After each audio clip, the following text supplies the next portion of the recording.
السلام عليكم ورحمة الله وبركاته. إن الحمد لله نحمده ونستعينه ونستغفره ونعوذ بالله من شرور أنفسنا ومن سيئات أعمالنا. من يهده الله فلا مضل له ومن يضلله فلا هادي له.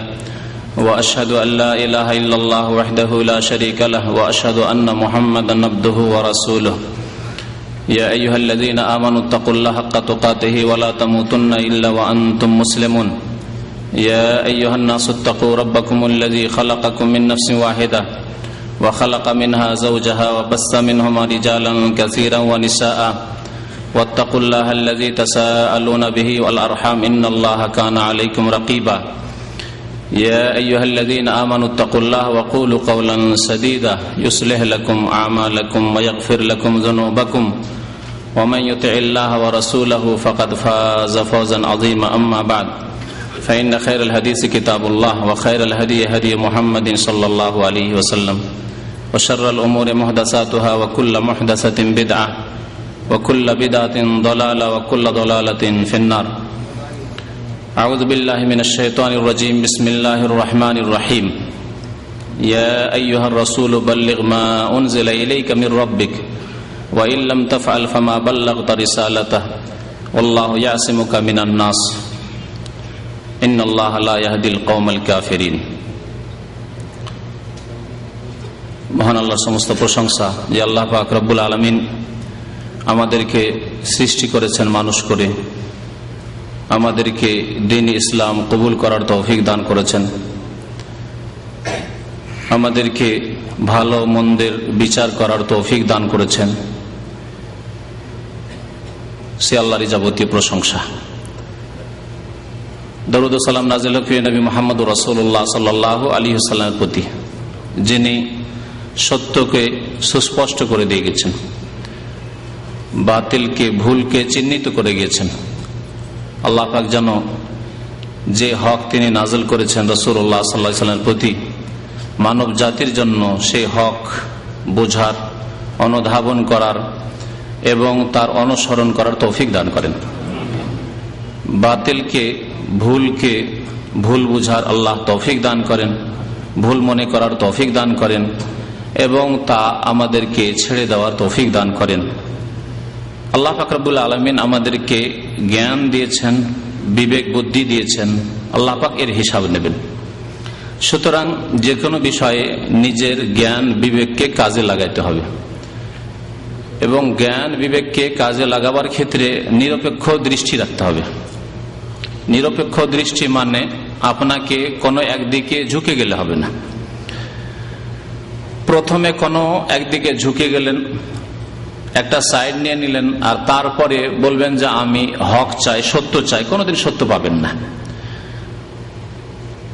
যারা গাড়ি চালান তারা গিয়ারে দিয়ে গাড়ি স্টার্ট দেন না, তাই না?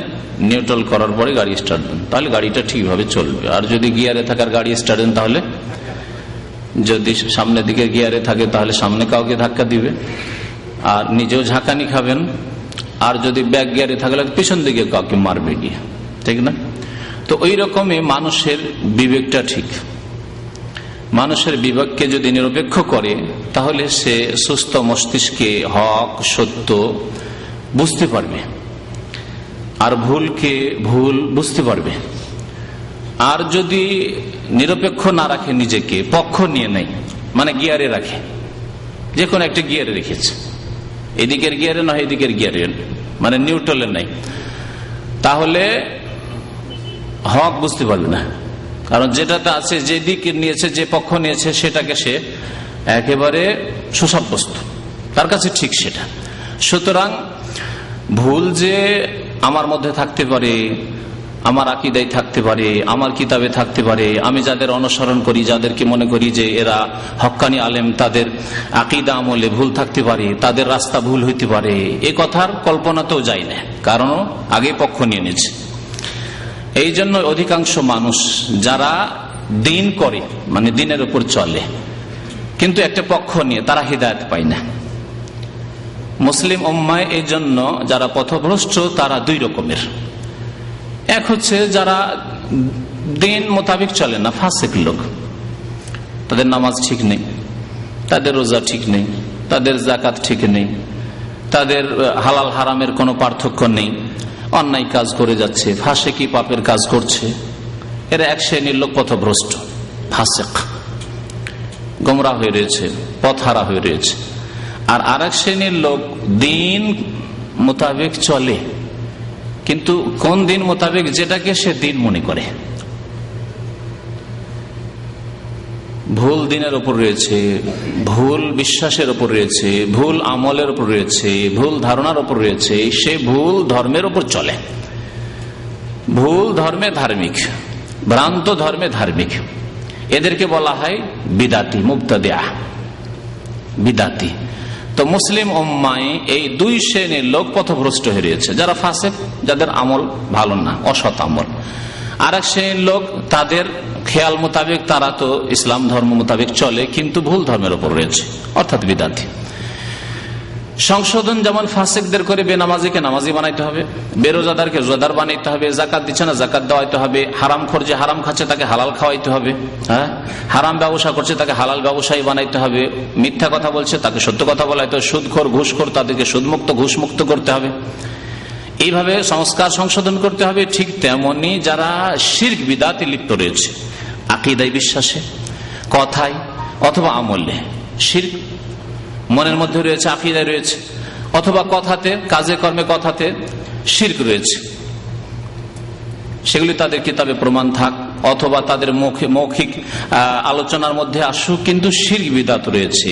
এইসব শিরক বিদাত থেকে মুক্ত করে মুসলিম বানাতে হবে খাঁটি, না হলে দুটোই কিন্তু গুমরাহির পথ, দুটোই জাহান্নামে যাওয়ার পথ। ফাসিকি পাপের কাজ করেও জাহান্নামে যেতে হবে ওই অবস্থায় মরে গেলে, আর শিরক বিদাত করেও যদি মরে, যদিও জাতিতে মুসলমান হয়, তবুও জাহান্নামে যেতে হবে। তাহলে এই দুইটো রাস্তাকে বর্জন করতে হবে আর ধরতে হবে সিরাতে মুস্তাকিম। জুমার মসজিদে যেসব ভাইরা ছিলেন খুতবার তরজমার আলোচনায়, তারা শুনেছেন সিরাতে মুস্তাকিম ধরতে হবে। এই দুটো রাস্তা বাদ দিবেন আল্লাহর রাস্তে, বিদাতের রাস্তা, শিরকের রাস্তা বাদ দেন, আর ফাসিকি পাপ করার রাস্তা, অন্যায় করার রাস্তা, হারাম খাওয়ার রাস্তা, ফরজ ওয়াজিব ছাড়ার রাস্তা, এসব রাস্তা বাদ দেন, দিয়ে আল্লাহ পাকের দিনকে মজবুত করে ধরুন। এই দিন যেমন নিজে পালন করতে হবে, তেমন অন্যদের কাছে পৌঁছাইতে হবে, অন্যদের কাছে পৌঁছাতে হবে। এটি হচ্ছে উম্মতের ফরজ দায়িত্ব। এই দিনকে পৌঁছানোকে বলা হয় তাবলীগ, বাল্লাগা ইউবাল্লিগু, তাবলীগ মানে পৌঁছানো। আর এই দিনের দিকে আহ্বান করাকে বলা হয় দাওয়া, মানে আহ্বান করা, দাওয়াত দেওয়া।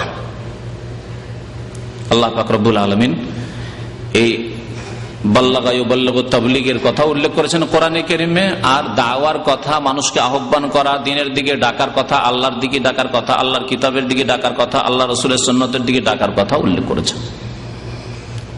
কুনতুম খায়রা উম্মাতিন উখরিজাত লিন-নাস তা'মুরুনা বিল মা'রুফ ওয়া তানহাউনা আনিল মুনকার। আল্লাহ পাক বলেছেন ওয়াল তাকুম মিনকুম উম্মাতুন ইয়াদউনা ইলাল খায়র। ইয়াদউনা, দাওয়াতের কথা আল্লাহ উল্লেখ করেছেন, আহ্বান করার কথা। ওমান আহসানু কাওলান মিম্মান দাআ ইলাল্লাহ, দাওয়াতের কথা আল্লাহ পাক আহ্বান করার কথা উল্লেখ করেছেন। আল্লাহ পাক রব্বুল কোরআনে কারীমে আরো উল্লেখ করেছেন কুল হাযিহি সাবিলি আদউ ইলাল্লাহ, আদউ ইলাল্লাহ, দাওয়াত দিচ্ছি, ডাকছি, আহ্বান করছি আল্লাহ, আল্লাহর দিকে, আল্লাহ পাক উল্লেখ করেছেন। এভাবে এই দাওয়াত শব্দটি আল্লাহ পাক কোরআনে কারীমের বহু আয়াতে উল্লেখ করেছেন। তাবলীগের কথা আল্লাহ পাক উল্লেখ করেছেন সূরা মায়েদার আয়াত নম্বর 67-তে। নবী করিম সাল্লাল্লাহু আলাইহি ওয়াসাল্লামকে আল্লাহ পাক সম্বোধন করেছেন ইয়া আইয়ুহার রাসূল, হে রাসূল সাল্লাল্লাহু আলাইহি ওয়াসাল্লাম, বাল্লিগ মা উনজিলা ইলাইকা মির রাব্বিক, আপনি পৌঁছিয়ে দেন, কিন্তু কি পৌঁছিয়ে দেন? হ্যাঁ, কিসসা কাহিনী, হ্যাঁ, ভালো মন্দ সব। হ্যাঁ ভাই, একটা ফিল্মের সিডি এক বাসা থেকে আরেক বাসায় পৌঁছে, ওইটা তো পৌঁছাচ্ছে। হ্যাঁ, ওটা শিরকি কিতাব, হ্যাঁ, বিদাতি কিতাব, শিরকি ক্যাসেট, বিদাতি ক্যাসেট, এটা তো পৌঁছাচ্ছে। এক উর্দু ভাষী ইন্ডিয়ান লোক খামিস মুশাইদ আবহা এলাকা থেকে কবর পূজার সিডি সে পৌঁছাচ্ছে দামাম এলাকায়, পোস্ট অফিসের মাধ্যমে, স্পিড পোস্ট।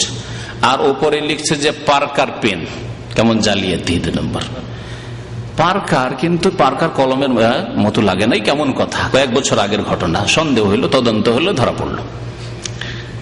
যে শির কুফরিতে ভরা সিটি, তাহলে এ তো পৌঁছাচ্ছে, ও তো পৌঁছালো 1500-2000 কিলোমিটার দূর থেকে এখানে দাম্মাম পৌঁছালো কবর পূজারীদের কাছে, বিদাতীদের কাছে। বাল্লিগ, ও তো পৌঁছাইলো, তবলিগ করলো, কিন্তু কোন তবলিগ করলো? হকের না বাতিলের? বাতিলের তবলিগ করলো। আল্লাহ পাক তবলিগ করতে বলেছেন, কিন্তু কিসের তবলিগ? তার সাথেই বাল্লিগ মা উনজিলা ইলাইকা মির রাব্বিক, তুমি তবলিগ করো, পৌঁছিয়ে দাও, মা যা উনজিলা ইলাইক আপনার ওপর নাজিল করা হয়েছে। কোনখান থেকে?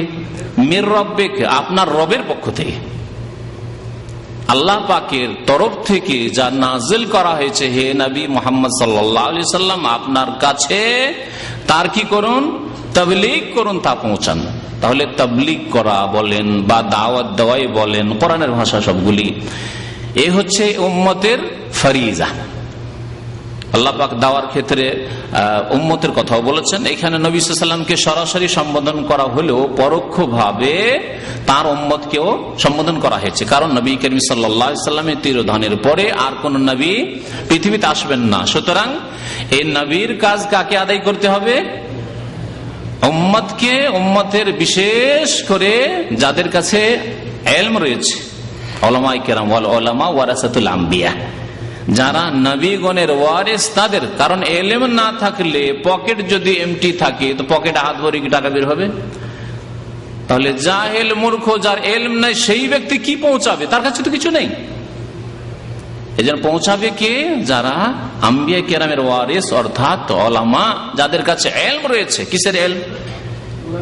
কোরআন এবং হাদিসের ইলম। কারণ আল্লাহর কথা পৌঁছাতে হবে যা নাযিল হয়েছে, কোরআনে কারীম নাযিল হয়েছে, আর রাসূলুল্লাহ সাল্লাল্লাহু আলাইহি ওয়াসাল্লাম হাদিস, তাও হচ্ছে ওয়াহী গায়র মাতলু, তাও নাযিল হয়েছে। কারণ বিনা ওয়াহীতে নবী করিম সাল্লাল্লাহু আলাইহি ওয়াসাল্লাম কোনো কথা বলেননি। পৌঁছাতে হবে তাহলে কোরআন এবং হাদিস। এই আয়াত স্পষ্ট করল তাবলীগ করা ফরজে কিফায়া উম্মতের উপর সাধারণ অবস্থায়। বিশেষ কোন ক্ষেত্রে ফরজে আইনও হতে পারে। এমন জায়গায় আছেন, এমন গ্রামে আছেন যেখানে আপনি এখন বিশিষ্ট ব্যক্তি, আলেম এবং জ্ঞানী, প্রভাবশালী, আপনি যদি হক কথা, সত্য কথা না পৌঁছান, আল্লাহ এবং তার রাসূল সাল্লাল্লাহু আলাইহি ওয়াসাল্লামের কথা, তাহলে এই কথাগুলি পৌঁছবে না, তাহলে তখন ফরজে আইন হবে। কিন্তু সাধারণ অবস্থায় ইসলামের তাবলীগ করা, ইসলামের দাওয়াত দেওয়া, ইসলামের দিকে আহ্বান করা হচ্ছে ফরজে কিফায়া, অর্থাৎ উম্মতের ফরজ। উম্মতের একটি দল হইতে, ওয়ালতাকুম মিনকুম উম্মাতুন ইয়াদউনা ইলাল খায়র, তোমাদের মধ্য থেকে একটি দল হতে হবে। আল্লাহ বলছেন একটি দল হইতে হবে। ইয়াদউনা ইলাল খায়র, আহ্বান করবে কোন দিকে? কল্যাণের দিকে। কল্যাণ হচ্ছে তাওহীদ, কল্যাণ হচ্ছে সুন্নাত, কল্যাণ হচ্ছে ঈমান, কল্যাণ হচ্ছে নেক আমল। কল্যাণ শিরক নয়, কল্যাণ বিদআত নয়। ভালো করে বুঝে নেন। কিন্তু কল্যাণ হচ্ছে যেগুলি, সেগুলি খুব সংক্ষেপে বললাম। যে কোনো নেক আমল হচ্ছে কল্যাণ। কল্যাণ হচ্ছে আল্লাহর একত্বের কথা। সবচেয়ে বড় কল্যাণ হচ্ছে আল্লাহর একত্ব। তারপরে কল্যাণ হচ্ছে রাসূলুল্লাহ সাল্লাল্লাহু আলাইহি ওয়াসাল্লামের সুন্নাত, আদর্শ। তার আদর্শ পৌঁছাচ্ছেন আপনি, হচ্ছে কল্যাণ। ইয়াদউনা ইলাল খায়র, কল্যাণের দিকে দাওয়াত দিতে হবে, আহ্বান করতে হবে। তো বলছিলাম যে তাবলীগ যে আছে, এই তাবলীগ করা ফরজে কিফায়া, কিন্তু তাবলীগ করতে হবে আল্লাহ পাকের কথা আর রাসূলুল্লাহ সাল্লাল্লাহু আলাইহি ওয়াসাল্লামের কথা। নবী করিম সাল্লাল্লাহু আলাইহি ওয়াসাল্লামের একটি হাদিস শোনাই ভূমিকাতে, বাল্লিগু আন্নী ওয়ালাউ আয়া, তোমরা আমার পক্ষ থেকে পৌঁছে দাও। কার পক্ষ থেকে? আন্নী, রাসূলুল্লাহ সাল্লাল্লাহু আলাইহি ওয়াসাল্লামের পক্ষ থেকে। কারণ রাসূলুল্লাহ সাল্লাল্লাহু আলাইহি ওয়াসাল্লামের উপর কোরআন নাযিল হয়েছে, তাহলে রাসূল সাল্লাল্লাহু আলাইহি ওয়াসাল্লামের পক্ষ থেকে পৌঁছালে কোরআনও পৌঁছা চলে আসে, আর রাসূলুল্লাহ সাল্লাল্লাহু আলাইহি ওয়াসাল্লাম যা বলেছেন, যা করেছেন, যার স্বীকৃতি, অনুমোদন দিয়েছেন, সেগুলি হাদিস। সুতরাং তাও চলে আসে। বাল্লিগু আন্নী, আমার পক্ষ থেকে পৌঁছিয়ে দাও। অন্য কারো পক্ষ থেকে তাহলে পৌঁছালে চলবে না। অন্য কারো মতবাদ পৌঁছাবেন, তা চলবে না। অন্য কারো কল্পিত বস্তু, কল্পিত বিষয়, মন গড়া বিষয় বা শিরক বিদআত পৌঁছাবেন, তা চলবে না। কিন্তু তার নাম তাবলীগ নয়। বাল্লিগু আন্নী, আমার পক্ষ থেকে। তাহলে এটি রাসূলুল্লাহ সাল্লাল্লাহু আলাইহি ওয়াসাল্লামের পক্ষ থেকে কিনা নিশ্চিত হইতে হবে, কনফার্ম হওয়া যাকে বলে। ইয়াকিন হইতে হবে যে আমি যেই কথাগুলি বলছি আল্লাহর পক্ষ থেকে অথবা রাসূলুল্লাহ সাল্লাল্লাহু আলাইহি ওয়াসাল্লামের পক্ষ থেকে, কোরআনে কারীমে আছে অথবা রাসূলুল্লাহ সাল্লাল্লাহু আলাইহি ওয়াসাল্লামের হাদিস শরীফে আছে। নিশ্চিত হওয়ার পরে পৌঁছাতে, বাল্লিগু আন্নি ওয়ালাউ আয়া, যদি একটি আয়াতও জানা থাকে, একটি আয়াতের তাফসীর জানা থাকে, একটি আয়াত থেকে মাসলা মাসাইল কি ইস্তেমবাত হচ্ছে তা জানা থাকে, একটি হাদিস, আয়াত মানে এখানে যে কোনো দিনের মাসলা মাসাইল বিধিবিধান, আকীদা হোক অথবা আমলের ক্ষেত্রে হোক, ফিকহি মাসলা মাসাইল হোক, যে কোনো বিষয়, শুধু আয়াত মানে কোরআন কারীমের আয়াত নয়, দ্বীনের নিদর্শন। সুতরাং একটি মাসলা, একটি আয়াত সংক্রান্ত হোক, একটি হাদিস সংক্রান্ত হোক, কোরআন সুন্নাহর একটি মাসলা, একটি বিষয় যদি তোমার জানা থাকে নিশ্চিত ভাবে, তাহলে বাল্লিগু আন্নি, আমার পক্ষ থেকে তা মানব জাতি পর্যন্ত পৌঁছিয়ে দাও। তাহলে তাবলীগের মানে ইসলাম প্রচারের জন্য তাগিদ রয়েছে, নবী করিম সাল্লাল্লাহু আলাইহি ওয়াসাল্লামের আদেশ রয়েছে, এবং সবচাইতে ভালো কাজ ওয়ামান আহসানু কাওলান মিম্মান দা ইলাল্লাহ, ওর চাইতে ভালো কথা আর কারো কথা হইতে পারে না যেই ব্যক্তি আল্লাহর দিকে কি করে, আহ্বান করে, ডাকে।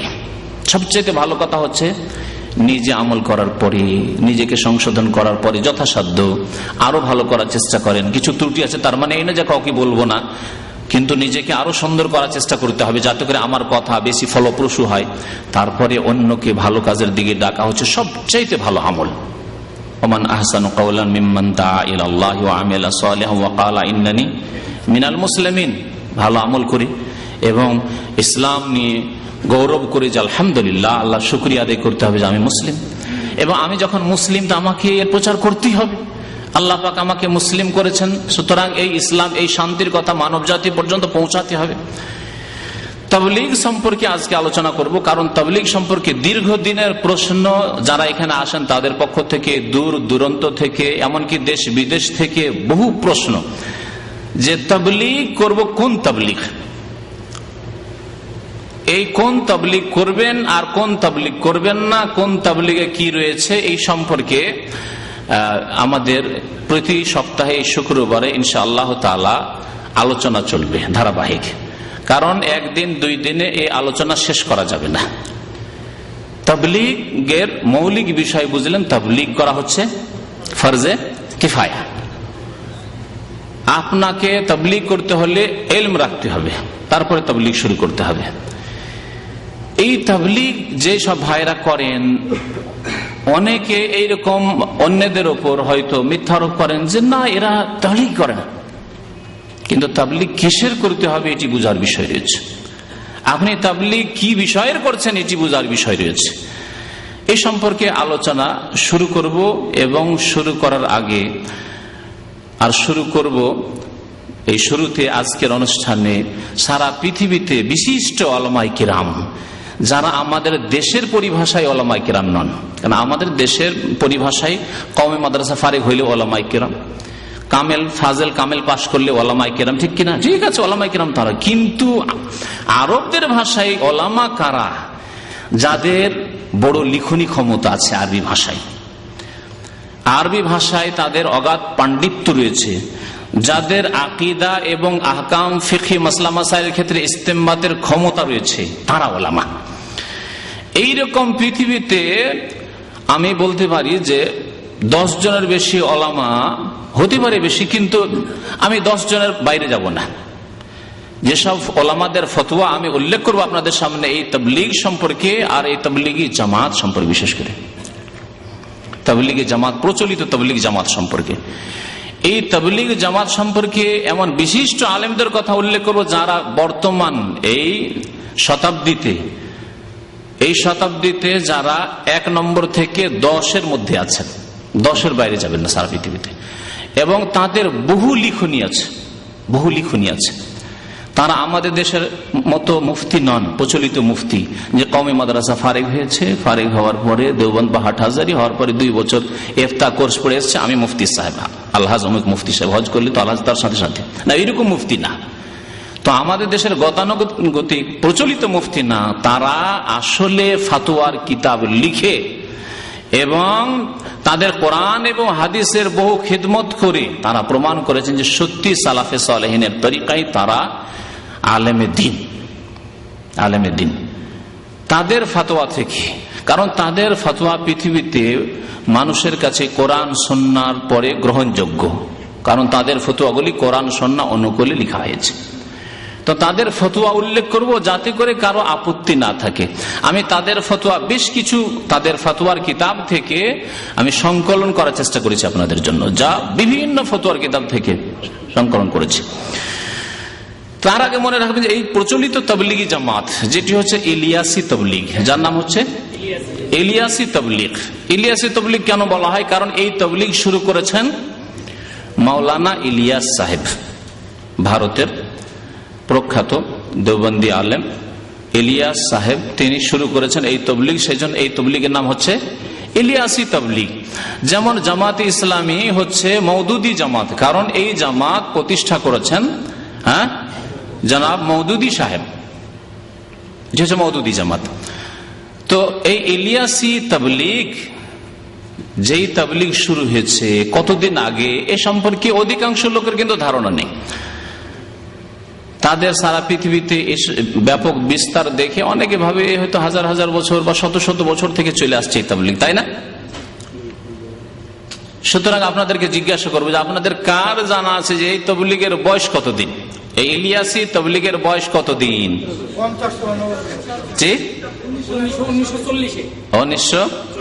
1940 ইংরেজি, 1940 সমান আরবিতে যে কত হবে? এই ইলিয়াস সাহেবের জন্ম এবং মৃত্যুকাল আপনাদের সামনে বয়ান করছে। তার জন্ম হয় 1303 হিজরিতে, 1303 হিজরি। এখন চলছে 1430। তাহলে কত হলো?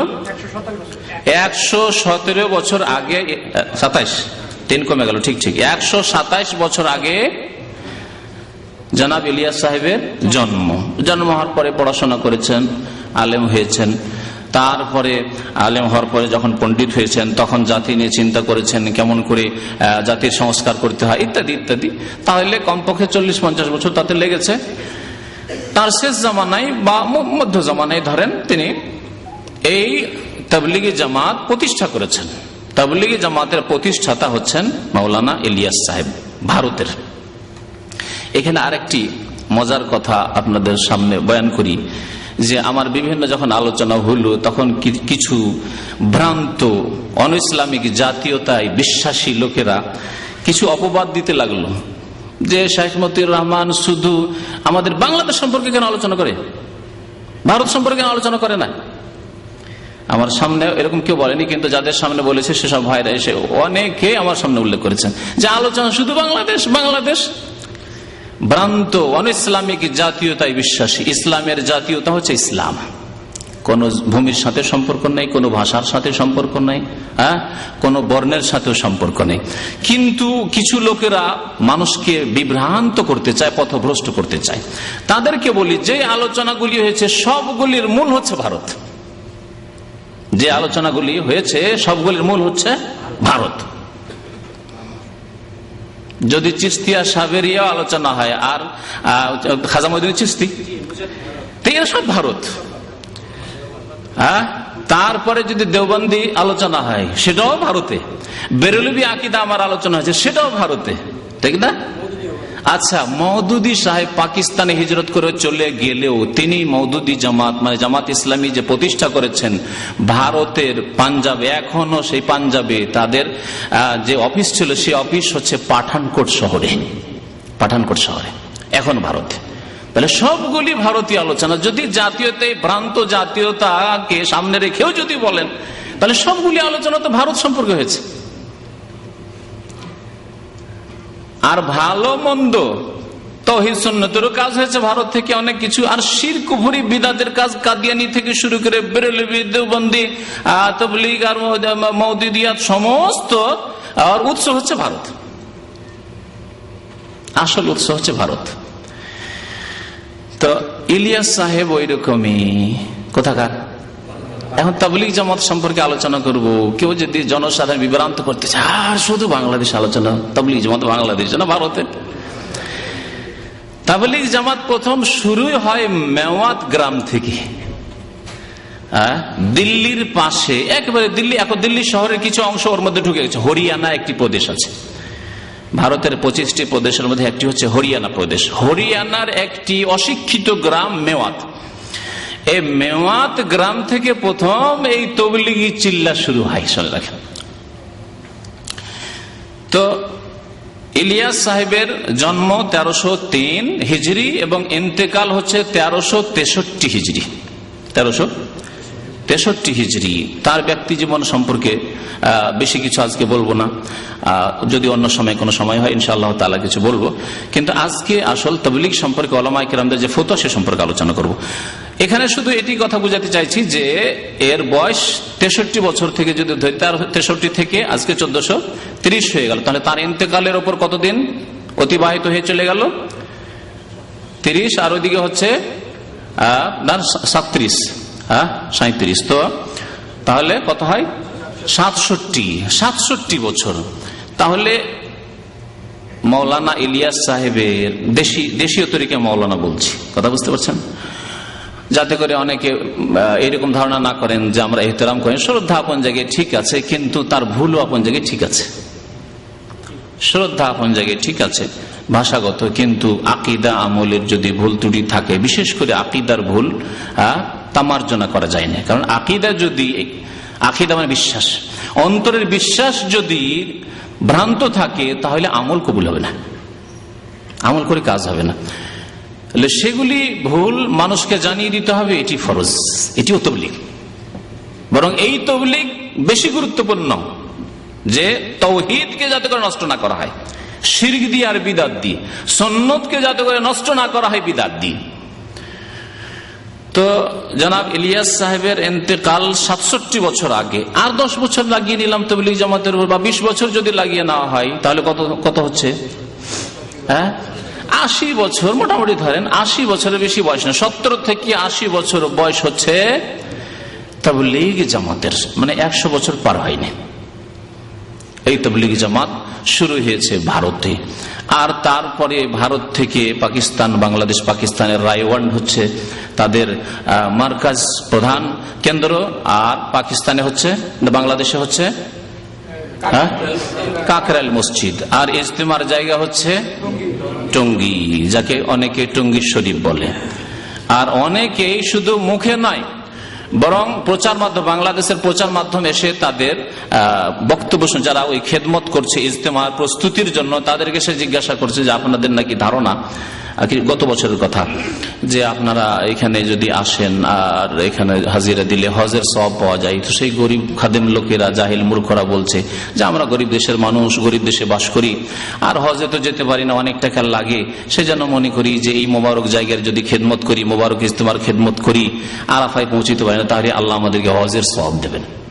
তো এইরকম ভ্রান্ত আকীদা নিয়ে সেসব জায়গায় যায়। যাই হোক, এগুলি মৌখিক কথা, কাগজে কলমে কিতাবের কথা এখন আসি। যে তাবলীগ জামাত ইলিয়াসি তাবলীগ সম্পর্কে সারা পৃথিবীর বিশিষ্ট উলামায়ে কেরাম গণের ফতোয়া কি, বিশিষ্ট উলামায়ে কেরাম 1 নম্বর, 2 নম্বর, 3 নম্বর, 4 নম্বর করে আমি কয়েকজনের কথা আপনাদের বলি দিই, কারণ অনেকের এই সম্পর্কে কিন্তু ধারণা নেই। সারা পৃথিবীতে এই 80 বছর যে হয়ে গেল তাবলীগ জামাতের, এই 80 বছরের মধ্যে যেসব বিশিষ্ট কোরআন সুন্নাহর উলামায়ে কেরাম, তাওহীদ সুন্নাতের উলামায়ে কেরাম, তাদের 1 নম্বর হচ্ছেন আল্লামা সামাহাতুশ শেখ ইমাম আব্দুল আজিজ বিন আব্দুল্লাহ ইবনে বাজ রাহমাতুল্লাহি আলাইহি, সৌদি আরবের বিগত প্রধান মুফতি এবং ইদারাতুল বহুস আল ইলমিয়া ওয়াল ইফতা ওয়াদ দাওয়া ওয়াল ইরশাদ যখন ছিল, বা দারুল ইফতা, তখন তার প্রধান তিনি ছিলেন, প্রধান তিনি চেয়ারম্যান ছিলেন। তো যাই হোক, 1 নম্বরে। 2 নম্বরে সারা পৃথিবীর বিশিষ্ট আলেম হচ্ছেন মুহাদ্দিস, বর্তমান যুগের অদ্বিতীয় মুহাদ্দিস আল্লামা ইমাম মুহাম্মদ নাসিরউদ্দিন আল আলবানী, 2 নম্বর। 3 নম্বরে আল্লামা মুহাম্মদ বিন সালেহ আল উসাইমিন আল কাসিমের, জি, আলেম এবং ফাকিহ, এবং বহু কিতাব রয়েছে, যাদের কথা বলছি তাদের 1-2টি কিতাব নয়, বহু কিতাব রয়েছে এবং বহু খণ্ডে রয়েছে এক একটি কিতাব, হাদিসের কিতাব, ফিকহের কিতাব, ফতোয়ার কিতাব, জি। 4 নম্বরে আল্লামা সালেহ আল ফৌজান হাফেজাহুল্লাহ, তিনি এখনো বেঁচে আছেন। এই 3 জন ইন্তেকাল করেছেন এই কয়েক বছর মধ্যে, এই 10 বছর 11 বছরের মধ্যে 3 জনের ইন্তেকাল হয়েছে। ইবনে বাজ রহমতুল্লাহ ইন্তেকাল হয়েছে, আমি যে বছর এখানে আছি 1420, আর তার কয়েক বছরের মধ্যেই ইন্তেকাল হয়েছে আল্লামা নাসিরুদ্দিন আলবানী, তারপরে ইন্তেকাল হয়েছে ইবনে উসাইমিন রহমতুল্লাহ আলাইহিম আজমাইনদের। আল্লামা সালেহ আল ফওজান বেঁচে আছেন। তো 4 জনের কথা বললাম। এই 4 জনের ফতুয়া আর 5 নম্বরে একটি বিস্তারিত ফতুয়া তাবলীগ জামাতের উপর রয়েছে। এই আল খোবারে রয়েছেন বিশিষ্ট একজন আলেম এবং তার খেদমত বিশেষ করে আজকাল যান্ত্রিক সভ্যতার যুগে, ইন্টারনেটের যুগে, ইন্টারনেটে সবচেয়ে বেশি। তিনি হচ্ছেন আল্লামা মোহাম্মদ বিন সালেহ আল মুনাজ্জিদ। মুনাজ্জিদ বলে প্রসিদ্ধ। তার বেশ কিছু কিতাব রয়েছে। কতিপয় হারাম বস্তু একটা বাংলায় বই পড়েছেন না, সেটি তার লেখা। তো ইন্টারনেটে বিশাল কাজ হচ্ছে। আমাদের এক ভাই খোবার থেকে আসেন, কাজী বললে যে ভাই, উনি হচ্ছেন এই মোহাম্মদ সালেহ আল মুনাজ্জিদের বাড়ির ড্রাইভার, অফিস ড্রাইভার। তিনি সামনে থাকলে আরো সুবিধা হইতো। ওনাকে বলতে বলে গেছে আগামী সপ্তাহে আপনাদের সামনে ওনাকে হাজির করবো। এবং ইন্টারনেটে যে কত বড় বিশাল কাজ হচ্ছে 2 ভাষায়, পৃথিবীর 2টি জীবন্ত ভাষায়, ইংরেজিতে এবং আরবিকে। ইংরেজিতে এবং আরবিকে। এই ইন্টারনেটে এই তাবলীগ জামাত ইলিয়াসী তাবলীগের উপর বিস্তারিত ফতোয়া তার রয়েছে। তাহলে কজনের নাম বললাম? এই 5 জনের ফতোয়া আপনাদের সামনে নকল করব। আর বাকি যদি অন্য কোনো ফতোয়া চলে আসে আনুষঙ্গিক, তাহলে প্রয়োজন হলে করব বা সময় হলে করব ইনশাআল্লাহ তাআলা। তো এই ফতোয়াগুলি আপনাদেরকে শোনাই। ফতোয়াগুলি শোনাবার আগে সামনে চলে আসেন, জায়গার অভাব আছে। কিতাবগুলি দেখায়। এই কিতাব দেখতে পাচ্ছেন কি আপনারা? নাম হচ্ছে ফাজাইলে আমল। ফাজাইলে কি লেখা আছে? এটা প্রথম খণ্ড। এটি হচ্ছে প্রথম খণ্ড। উর্দুতে লেখা হয়েছে প্রথম কিতাব। ভারতে কিতাব লেখা হয়েছে উর্দুই, তারপর বিভিন্ন ভাষায় তরজমা হয়েছে। এই তরজমা হয়েছে বাংলায়। অনুবাদক হচ্ছেন মৌলানা মোহাম্মদ সাখাওয়াতুল্লাহ, মুমতাজুল মুহাদ্দিসিন রিসার্চ স্কলার। হ্যাঁ, আর সরাসরি শাইখুল হাদিস হযরত মাওলানা হাফেজ মোহাম্মদ জাকারিয়া সাহারানপুরী সাহেবের দোয়া ও ইজাজত প্রাপ্ত। মানে পীর মুরিদের যে ইজাজত রয়েছে, ইজাজত মানে এমনি ইজাজত না, অনুবাদের ইজাজত প্রাপ্ত। তো যাই হোক, এই কিতাব সাখাওয়াতুল্লাহ সাহেবের অনুবাদ। আরেকটি অনুবাদ বাংলা ভাষায় রয়েছে আম্বর আলী। তো আম্বর আলীর পাতা নম্বরগুলি যখন আগামীতে বলবো, সাখাওয়াতুল্লাহ সাহেবের তর্জমা থেকে বলবো, আম্বর আলীর কিতাব কেউ যে দেখেন আর পাতা নম্বর না মিলে, তাহলে ওটা আপনাকে মিলিয়ে নিতে হবে। কিন্তু পাতা নম্বরে আগে পরে হবে তখন। এটি হচ্ছে প্রথম খণ্ড। এ হচ্ছে ফাজাইল আমল, দ্বিতীয় খণ্ড। এতে কি রয়েছে আপনাদের দেখাই। এতে রয়েছে ফাজাইলে তবলিগ, ফাজাইলে নামাজ, ফাজাইলে কোরআন, ফাজাইলে জিকির, ফাজাইলে রমজান, হেকায়েতে সাহাবা। এটা হলো 1, 2, 3, 4, 5, 6। তারপরে পাস্তিকা ওয়াহিদ ইলাজ, মানে মুসলিমদের অধপতনের তিনি চিকিৎসা বাতলিয়েছেন তার খেয়াল খুশি মোতাবেক। তো এই হচ্ছে ফাজাইল আমার প্রথম খণ্ড। দ্বিতীয় খণ্ড, এতে রয়েছে ফাজাইলে সাদাকাত, ফাজাইলে দরুদ শরীফ, ফাজাইলে হজ আর জাযাউল আমাল। তবলিগি কুতুবখানা, চকবাজার, ঢাকা। তবলিগি ফাজাইল আমলে 2টি ফাজাইল। একটি হচ্ছে ফাজাইলে দুরুদ, একটি হচ্ছে ফাজাইলে দুরুদ, আর একটি হচ্ছে ফাজাইলে হজ। আমার কাছে অফিসে আছে, নিয়ে আসিনি, আগামী সপ্তাহগুলি দেখাবো। এই কিতাবগুলিতে সবচাইতে বেশি শিরক আছে আর বিদাত আছে। এই 2টিতে ফাজাইলগুলি যতগুলি আছে প্রায়গুলিতে বিদাত আছে, কিন্তু এই 2টিতে সবচাইতে বেশি বিদাত আছে এবং শিরক পর্যন্ত আছে। কিতাব খুলে খুলে ধরে ধরে পড়ে শোনাবো, যাতে করে কোনো সন্দেহের অবকাশ না থাকে। যার ফলে তারা একটু চালাক চতুর হয়ে এগুলোকে একটু আলাদা করে দিলেন, যে যারা কয়েক চিল্লা দিয়ে একবারে অন্ধভক্ত হয়ে গেছে, এখন তাদের বেরিয়ে যাওয়ার কোনো আশঙ্কা নেই, সম্ভাবনা নেই, তারা এগুলি খাস খাস লোকেরা পড়বে, খাওয়াসুল খাস, বিশেষ বিশেষ লোকেরা এগুলো পড়বে। সেই জন্য এই ফাজাইলে দুরুদ শরীফকে আলাদা করে দেওয়া হচ্ছে। এতে ডাহা শিরক আছে, বহু শিরক। এইরকম ফাজাইলে আমলে ডাহা বড় শিরক আছে, শিরকে আকবার, যেসব শিরকের কারণে ইসলাম থেকে মানুষ বেরিয়ে যায়, ফতুয়াতে শুনতে পাবেন তখন এগুলি রয়েছে। এই জন্য এগুলিকে আলাদা করে দিয়েছে। এখন আপনাদের সামনে এই ফাজাইল থেকে একটি বিষয় উল্লেখ করে ফাজাইলের কিতাবের প্রথম খণ্ডের একেবারে ভূমিকাতে কি বলেছেন, তারপরে আমার আলোচনা এবং ফতুয়া শুরু করব। ভূমিকাতে লিখেছেন, ভূমিকা বিসমিল্লাহির রহমানির রহিম নাহমাদুহু ওয়া নুসাল্লি আলা রাসূলিল কারীম, তামহিদ, উর্দু, আরবিতে তামহিদ মানে ভূমিকা, বাংলায় লেখা আছে ভূমিকা। তারপর আল্লাহর প্রশংসা, নবীর প্রতি দরুদ, এসব করার পরে বলছেন যে একটা সংক্ষিপ্ত বই লিখি, এত বড়, শুনেন এখন, এত বড় বুজুর্গের সন্তুষ্টি বিধান আমার পরকালে নাজাতের ওসিলা হইবে মনে করিয়া আমি উক্ত কাজে সচেষ্ট হই। কি শুনলেন? এই উক্ত কাজে তবলিগ জামাতের এত মোটা কিতাব লিখার জন্য যে তিনি কি হয়েছেন, সচেষ্ট হয়েছেন, কি উদ্দেশ্যে? আবার শোনান, এত বড় বুজুর্গের সন্তুষ্টি বিধান, কার সন্তুষ্টি বিধান? বুজুর্গের সন্তুষ্টি বিধান, আল্লাহ পাকের নয়।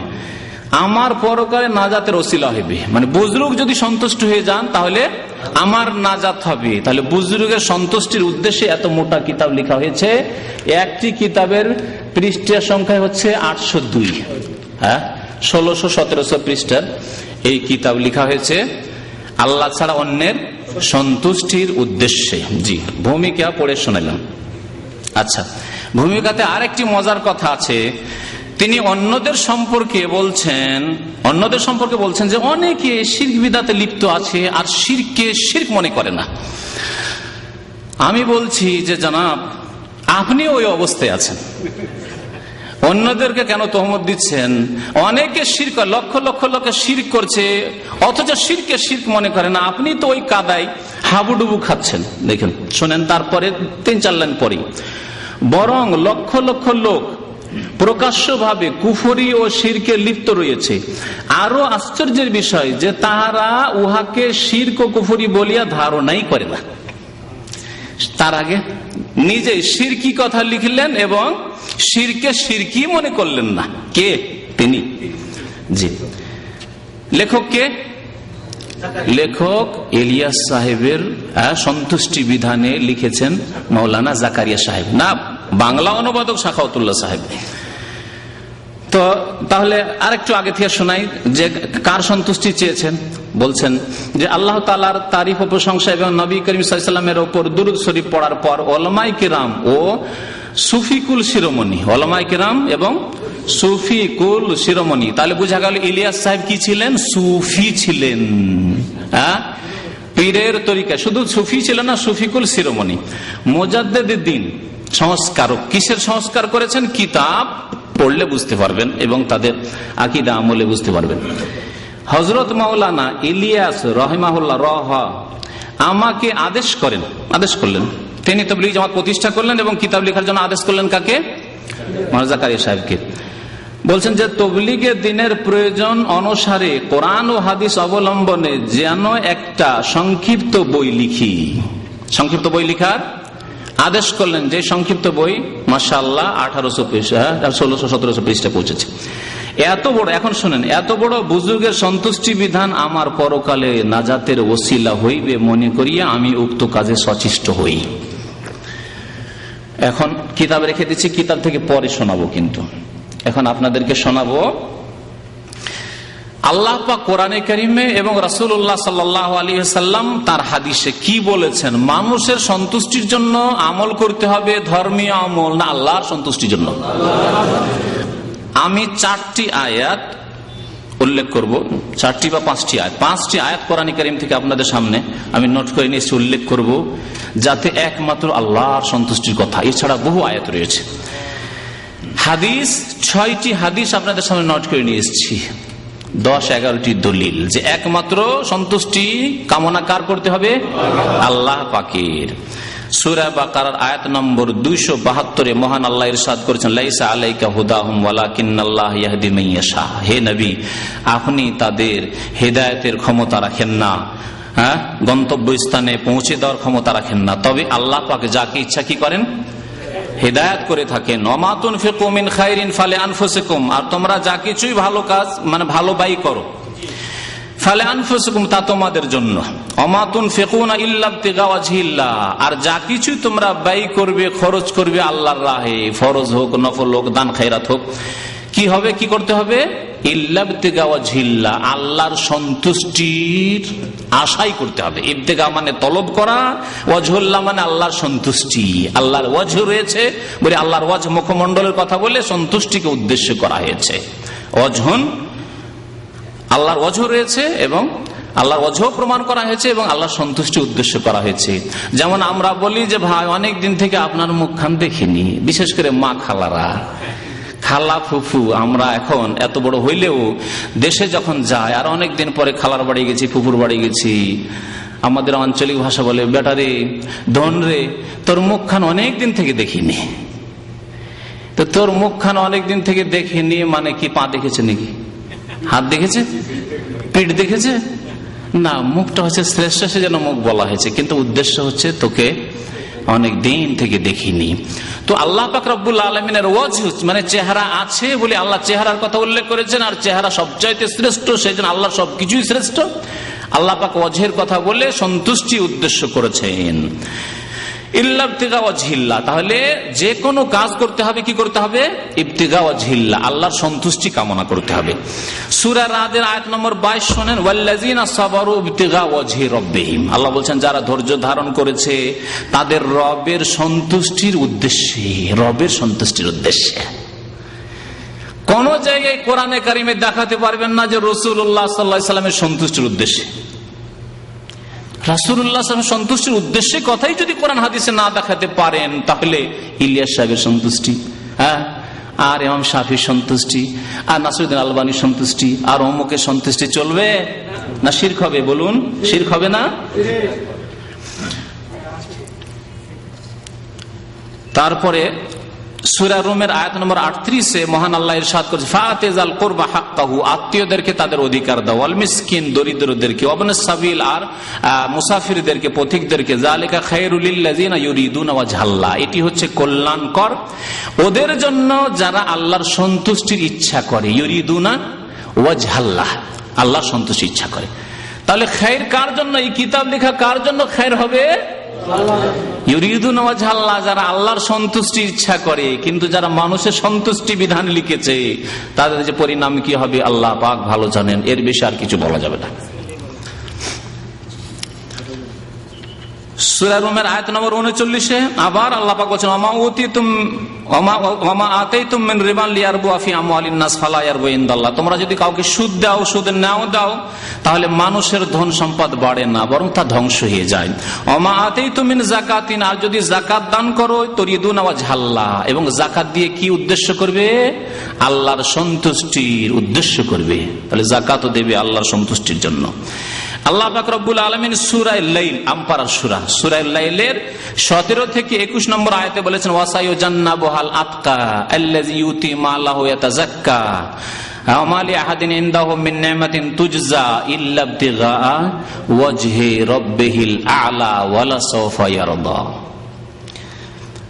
ওয়া মা লিআহাদিন ইনদাহু মিন নি'মাতিন তুজজা, এখানে বলা হয়েছে যে আয়াতটি আবু বকর সিদ্দিক রাদিয়াল্লাহু তাআলা আনহু সম্পর্কে নাযিল হয়েছে। আয়াতের অর্থ আম, সবাইকে শামিল রয়েছে যারা এই ভালো উদ্দেশ্যে কাজ করবে। জাহান্নাম থেকে দূরে থাকবে মানে বাঁচিয়ে রাখা হবে কাকে? আতকা, মুত্তাকিকে। যারা কি করেছে? ইল্লা ইবতিগা ওয়াজহি রাব্বিহিল আ'লা, কারো প্রতিদান দেওয়ার জন্য না, যে ও ইহসান করেছে সেজন্য ইহসান করলাম, ও ধার দিয়েছে সেজন্য ধার দিলাম, ও উপকার করেছে সেজন্য উপকার করলাম, ও আমাকে খেতে দিয়েছে সেজন্য খেতে দিলাম, ও আমাকে দাওয়াত দেয় সেজন্য দাওয়াত দিলাম না। ইল্লা ইবতিগা ওয়াজহি রাব্বিহিল আ'লা, মহান রবের সন্তুষ্টির উদ্দেশ্যে।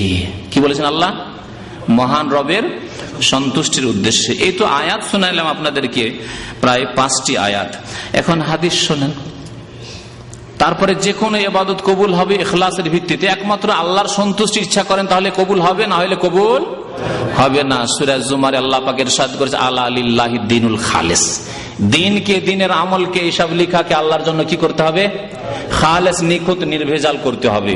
ওমা উমিরু ইল্লা লিয়াবুদুল্লাহ মুখলিসিনা লাহুদ্দিন, আল্লাহ সূরাতুল বাইয়িনায় বলেছেন। এইরকম বহু আয়াত রয়েছে। তাদেরকে একমাত্র আদেশ করা হয়েছে আল্লাহ পাকে ইবাদত বন্দেগী করবে, যে কোনো নেকির কাজ করবে। কিসের জন্য? মুখলিসিনা লাহুদ্দিন, আল্লাহর জন্য, দিনকে খালিস, নির্ভেজাল করে, একমাত্র আল্লাহর জন্য। নবী করিম সাল্লাল্লাহু আলাইহি ওয়াসাল্লামের মশহুর হাদিস, ইন্নামাল আমালু বিন্নিয়াহ, সমস্ত আমল কিসের উপর নির্ভর করে? নিয়তের উপর নির্ভর করে।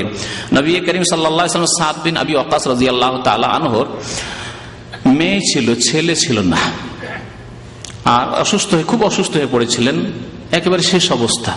তখন বললেন যে ইয়া রাসূলুল্লাহ, আমি ওসিয়ত করতে চাই, মানে দান খেরাত করে দেবে। এত ধন দৌলত রেখে কি করবো? অনেক টাকা পয়সা তার ছিল, জমি জায়গা ছিল, রেখে কি করবো?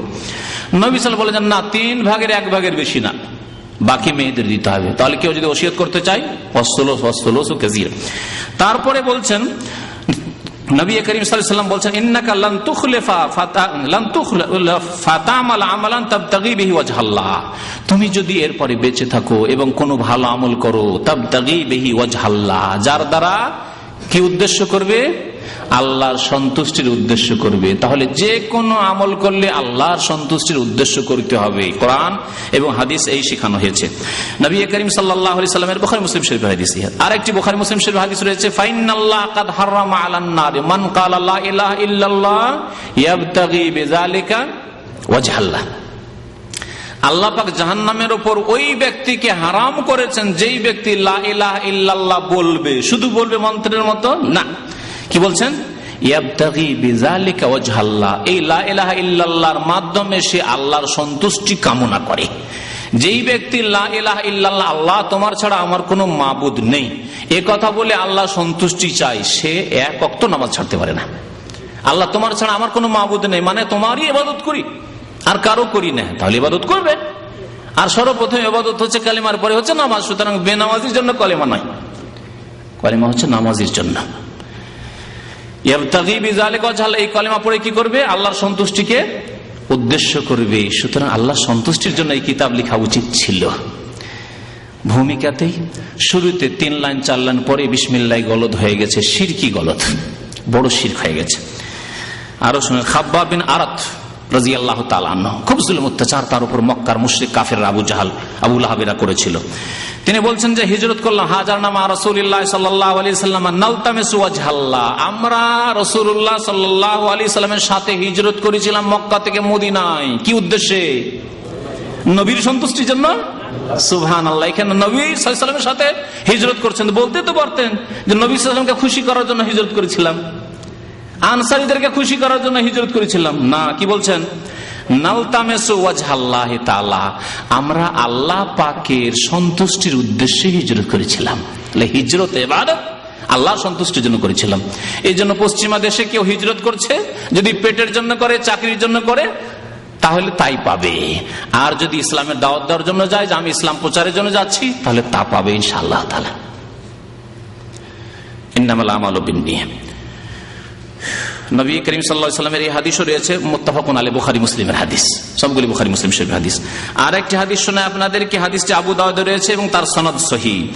রাসূলুল্লাহ সাল্লাল্লাহু আলাইহি ওয়াসাল্লাম ইরশাদ করেছেন, মান তাআল্লামা ইলমান মিম্মা ইউবতাগা বিহি ওয়াজহুল্লাহ, কেউ যদি এমন ইলম শিখে, মানে দ্বীনের ইলম শিখে, যেই ইলম দ্বারা কি করা হয়? ইউবতাগা বিহি ওয়াজহুল্লাহ, আল্লাহর সন্তুষ্টিকে উদ্দেশ্য করা হয়। তাহলে দ্বীনের ইলম শিখবেন মাদ্রাসায় বা ইসলামী সেন্টারে, এসে উদ্দেশ্য কি থাকবে? আল্লাহর সন্তুষ্টি থাকবে।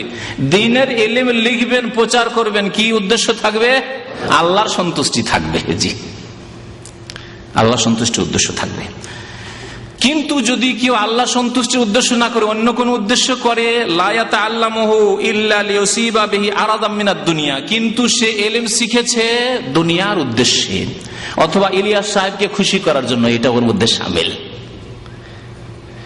যদি দুনিয়ার উদ্দেশ্যে কেউ যদি কামেল পাশ করে অথবা কওমি মাদ্রাসা পাশ করে, আর যদি মনে করে আমি ভালো একটা চাকরির জন্য পড়াশোনা করেছি, তাহলে তার শাস্তির কথা বলা হয়েছে। এতেই যদি এই শাস্তি হয়, তাহলে যে আল্লাহ ছাড়া অন্যের উদ্দেশ্যে কিতাব লিখেছে তার কি হবে?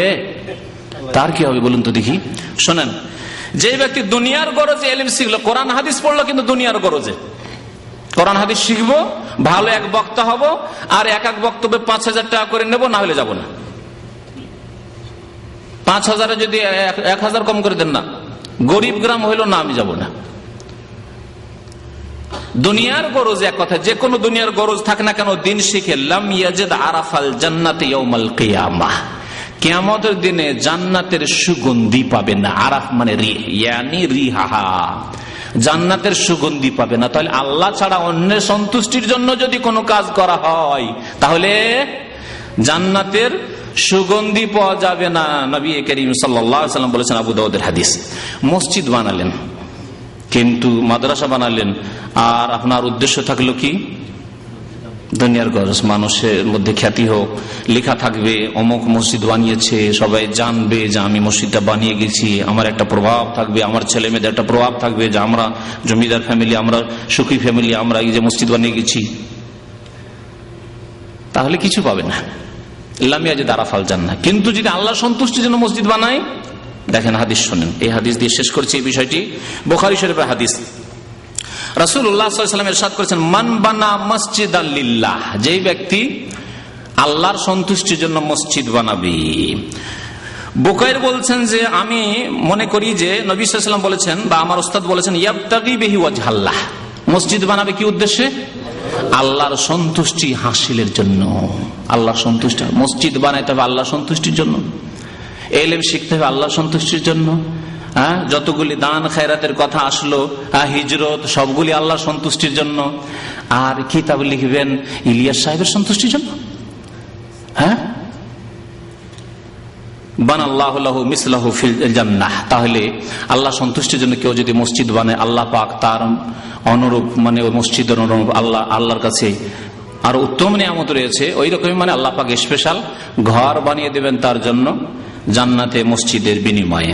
তো এই ছিল ইখলাস সম্পর্কে আয়াত এবং হাদিস, যে ইখলাসের সাথে যে কোনো কাজ করতে হবে। ইখলাস মানে শুধু আন্তরিকতা না, ইখলাস মানে একমাত্র আল্লাহর জন্য করা, নির্ভেজাল নিখুঁত করে আল্লাহর জন্য সবকিছু করা। এটি হচ্ছে ইখলাস। যে ইখলাসের কথা আমাদের ভাইয়েরা শিখান, কিন্তু ইখলাস তাওহীদ সুন্নতের ক্ষেত্রে ইখলাস বুঝেন না। এই জন্য শুরুতে যে লিখেছেন যে অনেকে শিরক করে কিন্তু শিরকে বুঝে না, সত্যি কথা, অনেকেই শিরক করে কিন্তু শিরকে শিরক মনে করে না। এখন আপনাদেরকে ফতোয়া শোনাই কিছু। এই ফতোয়াগুলি শুধু কাগজে নাই, আমি নোট করে নিয়ে এসেছি মাকতাবা শামেলা। আজকাল সিডিতে বিশাল লাইব্রেরি চলে এসছে, হাদিসের কিতাব, ফিকার কিতাব, ফাতোয়ার কিতাব, সে মাকতাবা শামেলা থেকে আমি এগুলি প্রিন্ট করে নিয়ে এসেছি। কিন্তু ফতোয়ার কিতাবগুলি এইরকম ছেপে আছে, এইরকম ভাবে ছেপে আছে। আপনাদেরকে ফতোয়ার কিতাবগুলি দেখায়, এগুলি হচ্ছে ফতোয়ার কিতাব। এসব ফতোয়ার কিতাব থেকে সময়ের স্বল্পতার জন্য এই পাতা খোঁজাখুঁজি না করে ওই যে মাকতাবা শামেলা থেকে নিয়ে এসেছি, এবং রেফারেন্স দেওয়া আছে, লেখা আছে ফাতওয়া লাজনা দায়মা লিল বহুসিল ইলমিয়া ওয়াল ইফতা। এ হচ্ছে লাজনা দায়মা, মানে ফতোয়া কমিটির যে স্থায়ী কমিটি রয়েছে সৌদি আরবে, সেই স্থায়ী কমিটির ফতোয়া। এতে বহু ফতোয়া রয়েছে, বিভিন্ন বিষয়ের উপর ফতোয়া রয়েছে। এটি হচ্ছে দ্বিতীয় খণ্ড, এটি হচ্ছে প্রথম খণ্ড, এগুলি অনেকগুলি খণ্ড রয়েছে। এই তাবলীগ জামাত সম্পর্কে ফতোয়া বিভিন্ন খণ্ডে রয়েছে, অষ্টম খণ্ডে রয়েছে। এই ফতোয়ার কিতাবগুলি আমার বাসাতেও আছে, এবং এখানে আমাদের ইসলামিক সেন্টার লাইব্রেরিতেও আছে। আর এখানে এই কিতাবগুলি কারো কাছে যদি হাফেজের সার্টিফিকেট থাকে অথবা মাদ্রাসা ফারিগ হওয়ার সার্টিফিকেট থাকে, তাহলে রিয়াজ থেকে এই কিতাবগুলি ফ্রি নিয়ে আসতে পারে, ফ্রি নিয়ে আসতে পারে। এখন ফতোয়াগুলি আপনাদেরকে শোনায়। শুরু করি এক নম্বর আলেম এই জামানার, কার নাম বললাম? ইমাম আব্দুল আজিজ ইবনে আব্দুল্লাহ বিন বাজের কথা। তার ফতোয়া থেকে শুরু করি। তার ফতোয়া বেশ কয়েকটা ফতোয়া রয়েছে, তার মধ্যে একটি ফতোয়া আগে দিয়ে শুরু করি। প্রথম ফতোয়া, তাকে জিজ্ঞাসা করা হয়েছে, বলছেন বিসমিল্লাহির রহমানির রহিম, সুইলা সামাহাতু শেখ আব্দুল আজিজ বিন আব্দুল্লাহ বিন বাজ রাহিমাহুল্লাহ তাআলা আন জামাতিত তাবলীগ ফাকাল আস-সাইল। সামাহাতুল শেখ আব্দুল আজিজ বিন আব্দুল্লাহ বিন বাজ রহমতুল্লাহ আলাইহি জিজ্ঞাসা করা হয়েছিল জামাতুত তাবলীগ সম্পর্কে, মানে তাবলীগ জামাত সম্পর্কে। জিজ্ঞাসাকারী এভাবে জিজ্ঞাসা করলেন, কি সওয়াল কি ছিল? প্রশ্ন, নাসমা ইয়া সামাহাত শেখ আন জামাতুত তাবলীগ, আমরা তাবলীগ জামাত সম্পর্কে শুনছি, ওমা তাকুম বিহি মিন দাওয়া, তারা দাওয়াতের কাজ করছে। ফাহাল তানসাহুনি বিল ইনখিরাত ফি হাযিহিল জামা, তাহলে কি আপনি আমাকে পরামর্শ দিচ্ছেন যে আমি এই জামাতে লাগতে পারি, মানে এই তাবলীগ জামাতে যেতে পারি, চিল্লাই বা সাথ দিতে পারি, সহযোগিতা করতে পারি। আরজু তাওজিহি ওয়া নুসহি, আশা করি আমাকে দিক নির্দেশনা দিবেন এবং সৎ পরামর্শ দেবেন। ওয়া আযামাল্লাহু মাসুবাতাকুম, আল্লাহ আপনাকে মহাপুরস্কার দান করুন। জবাব শুনে ফাআজাবা শেখ বিকাউলিহি, সামাহাতুল শেখ ইবনে বাজ রাহমাতুল্লাহ আলাইহি জবাব দিচ্ছেন, কুল্লু মান দা ইলাল্লাহি ফাহুয়া মুবাল্লিগ, যেই ব্যক্তি আল্লাহর দিকে ডাকবে সে হচ্ছে মুবাল্লিগ, সেটি হচ্ছে তাবলীগ। আয়াত শুরুতে পড়েছি, বাল্লিগ মা উনজিলা ইলাইক, আল্লাহর দিকে ডাকেন আপনি মুবাল্লিগ, আপনি তাবলীগ করছেন। লাকিন্না জামাতাত তাবলীগ আল মারুফা আল হিন্দিয়া ইনদাহুম খুরাফাত, আরবি ভাষায় পড়ে দিচ্ছি, তার ভাষায়। কিন্তু জামাতুত তাবলীগ মানে তবলিগি জামাত আল মারুফা প্রসিদ্ধ, যে আল হিন্দিয়া মানে ইন্ডিয়ান জামাত, পয়দা হয়েছে কোথেকে? ইন্ডিয়া থেকে পয়দা হয়েছে। আল হিন্দি ইনদাহুম খুরাফাত, তাদের কাছে বহু, তাদের নিকটে বা তাদের আকীদায় বহু কুসংস্কার রয়েছে। খুরাফাত মানে কুসংস্কার রয়েছে। ইনদাহুম বাদুল বিদআ ওয়াশ শিরকিয়াত, এবং তাদের কাছে কি রয়েছে? বেশ কিছু বিদআত রয়েছে, ওয়াশ শিরকিয়াত এবং শিরকও রয়েছে। তাহলে শুধু আমার কথা নয়, আমি বললাম যে ফাজাইলে দুরুদ আর ফাজাইলে হজে শিরক আছে, বহু শিরক আছে, এটি আমার কথা নেই। পৃথিবীর যিনি 1 নম্বরের আলেম এই একবিংশ শতাব্দীতে, তিনি বলছেন যে তাদের আকীদায় আমলে তাদের কিতাবে কি রয়েছে? বিদআত রয়েছে, শিরক রয়েছে, আর খুরাফাত মানে কুসংস্কার রয়েছে। লাকিন ইযা কানা জামাতুত তাবলীগ ইনদা গায়রুহুম, জামাতুত তাবলীগ গায়রুহুম আহলু বাসীরা ওয়া আহলু ইলমিন ইয়াখরুজু মাহু লিদ-দাওয়াতি ইলাল্লাহ আও ইনসানুন ইনদাহু ইলমুন ওয়া বাসীরাতুন ইয়াখরুজু মাহুম লিত-তাফসীর ওয়াল ইনকার ওয়াত তাওজীহ ইলাল খায়র ওয়া তা'লিমিহিম হাত্তা ইয়াতরুকুল মাযহাবাল বাতিল ওয়া ইয়াতানিকু মাযহাব আহলিস সুন্নাহ ওয়াল জামাআহ। তবে যদি কেউ যেতে চান, জিজ্ঞাসা করেছেন না যে তাদের সাথে যেতে পারবো কিনা, যদি যেতে চান তাহলে কি শর্ত লাগিয়েছেন শোনেন। আর এই শর্তে কোন তবলিগি ভাইরা যায় না ইল্লা মাশাআল্লাহ। আর যদি যায় 1-2 জন আরব থেকে গিয়েছিলেন এই উদ্দেশ্য নয় যে তাদের ওই শিরক বিদআত গুলি কারেকশন করব, তাদেরকে ধাক্কা দিয়ে বের করে দিয়েছে। এরকম বহু ঘটনা আমি যখন মদিনায় ছিলাম তখন সেই ঘটনাগুলি তাদের কাছ থেকে সরাসরি শুনেছি, এবং এর উপরে বেশ কিছু কিতাবও তারা লিখেছেন যে যখন তাদের শিরক বিদআতের উপর আপত্তি করা তুললেন তখন তাকে এমন করে একঘরে করে দিল যে সবাই আপোষ বলে দিল যে এর সাথে কথা বলবে না। আর তাদের দলিল হচ্ছে ওয়াইজা খাতাবাহুমুল জাহিলুনা কালু সালামা, জাহিল ওর সাথে কথা বলিও না, ছেড়ে দাও। আমার কাছে তবলিগি জামাতের, ভারতীয় তবলিগি জামাতের আমির এনামুল হাসান সাহেবের ক্যাসেট আছে, আগামী সপ্তাহে ভাইরা মনে করে দিবেন, ক্যাসেটটা আমার ডয়ারে আছে, নিয়ে আসবো আর বলবো যে যখন পাকিস্তানে সহি আকীদার ভাইরা জিজ্ঞাসা করার জন্য গেলেন যে এই মুর্দাপীরের বয়াত শোনাবো আপনাদেরকে, তখন বলছে হাম জাহেল সে বাত নেই করতে, দলিল ওয়াইজা খাতাবাহুমুল জাহিলুনা কালু সালামা। যারা এতরাজ করবে, যারা বলবে সংশোধন করার জন্য আপনার মধ্যে শিরক কেন, আপনাদের এই কিতাব বিদআত কেন, বলছে জাহেল। যারা জানে তারাই জাহেল, আর যারা শিরক বিদআত করে তারা আলেম। শোনেন, বলছেন ইবনে বাজ রাহমাতুল্লাহ আলাইহি, কিন্তু ইযা কানা জামাতুত তাবলীগ গায়রুহুম আহলু বাসীরা, তবলিগি জামাতে মানে তবলিগের একটা দল করলেন যে আমরা মানুষকে জানাবো, কিছু দিনের কথা শেখাবো, কি আহলো বাসীরাতিন ওয়া আহলো ইলম, তাদের কাছে বাসীরাত আছে মানে চোখে দেখে কথা বলে, জেনে শুনে কথা বলে, ওয়া আহলো ইলম এবং ইলম রয়েছে, ইয়াখরুজু মাহুম এবং তাদের সাথে যাক তারা লিদ-দাওয়াতি ইলাল্লাহ, আল্লাহর দ্বীনের দাওয়াত দেওয়ার জন্য, আও ইনসানি ইনদাহু ইলমুন ওয়া বাসীরা ইয়াখরুজু মাহুম লিত-তাফসীর ওয়াল ইনকার, তাহলে তাদের সাথে কে যাবে? আলেম যাবে, যাতে করে সঠিক কথা পৌঁছায়। তারপর আরেকটি কথা বলছেন যে এমন ব্যক্তি যার কাছে ইলম আছে এবং বাসিরাত আছে, মানে যথেষ্ট জ্ঞান আছে শরীয়ত সম্পর্কে, ইয়াখরুজু মাহুম লিত-তাফসীর, তাদেরকে রাস্তা দেখানোর জন্য, তাফসীর, তাদের চোখ খোলা, যেগুলো শিরক বিদআত আছে সতর্ক সাবধান, এগুলো ভুল ভ্রান্তি আছে যে বিদআত হচ্ছে, ছাড়ো এগুলো। ওয়াল ইনকার, এবং প্রতিবাদ করার জন্য, ইনকার মানে প্রতিবাদ করার জন্য, যে এই যে ভুল। আপনাদেরকে বলি এ প্রসঙ্গে, তাবলীগি জামাতের প্রথম মার্কাজ হচ্ছে ভারতের দিল্লিতে, যে মার্কাজের নাম জানেন? নিজামুদ্দিন। এই নিজামুদ্দিনের 5তলা মসজিদে যেখানে তবলীগ হয়, আমি একাধিকবার গিয়েছি, 5তলা পর্যন্ত চড়ে দেখেছি। ওখান থেকে 400 থেকে 500 মিটার হবে, 1 কিলোমিটারও নয়, 400 থেকে 500 মিটারও হবে না মনে হয়, এত দূরে বিশাল মাজার। সেই মাজার হচ্ছে নিজামুদ্দিন আউলিয়ার। এই এলাকাটির নামই হচ্ছে এই জন্য দিল্লি নিজামুদ্দিন, মহল্লা ও এলাকার নামই হচ্ছে দিল্লি নিজামুদ্দিন। তাবলীগি জামাতের সারা পৃথিবীর প্রথম কেন্দ্র এই নিজামুদ্দিন মসজিদ, আর সেখান থেকে 400 থেকে 500 মিটার মাত্র, এখান থেকে শিকো হবে না এত দূর, সেখানে লক্ষ লক্ষ লোক। এবং সেই মাজারও গেলাম নিজামুদ্দিন আউলিয়ার, ওখানে গিয়ে দেখলাম যেমন মুসলিম পূজা করছে, সেজদা করছে, তেমন হিন্দু এসে সেজদা করছে সিঁদুর লাগিয়ে, কারণ সিঁদুর দেখে বোঝা যাচ্ছে হিন্দুগুলি। আর শিখদের জটা দাড়ি আর মৌজি গোঁফ এসব দেখে বোঝা যাচ্ছে মহিলা, পুরুষ, হিন্দু, শিখ, মুসলিম সবাই এসে কবর মাজার পূজা করছে 300 থেকে 400 মিটার দূরে এই দিল্লি নিজামুদ্দিনের তবলিগের প্রথম মারকাজের পাশে। এই একটি অবস্থা। দ্বিতীয় অবস্থা, মসজিদে যখন ঢুকলাম, ঢুকতে মসজিদের বারান্দায় প্রায় 6টি কবর আছে। দীর্ঘদিন আগের কথা বলছি, কারণ 15-16 বছর আগে ঢুকেছি মসজিদের ভিতরে, তো পাশ দিয়ে যায়, এখন হয়তো কাজে কামে যেতে হয়। তো ওখানে 6টি কবর আছে, আর তাদের এই বড় হুজুর দেশ, এই জামাতের আমির ওমারাদের। তো 6টি যেখানে বারান্দার মধ্যে কবর, মসজিদে কবর জায়েজ না হারাম? নবী করিম সাল্লাল্লাহু আলাইহি ওয়াসাল্লাম কি বলেছেন?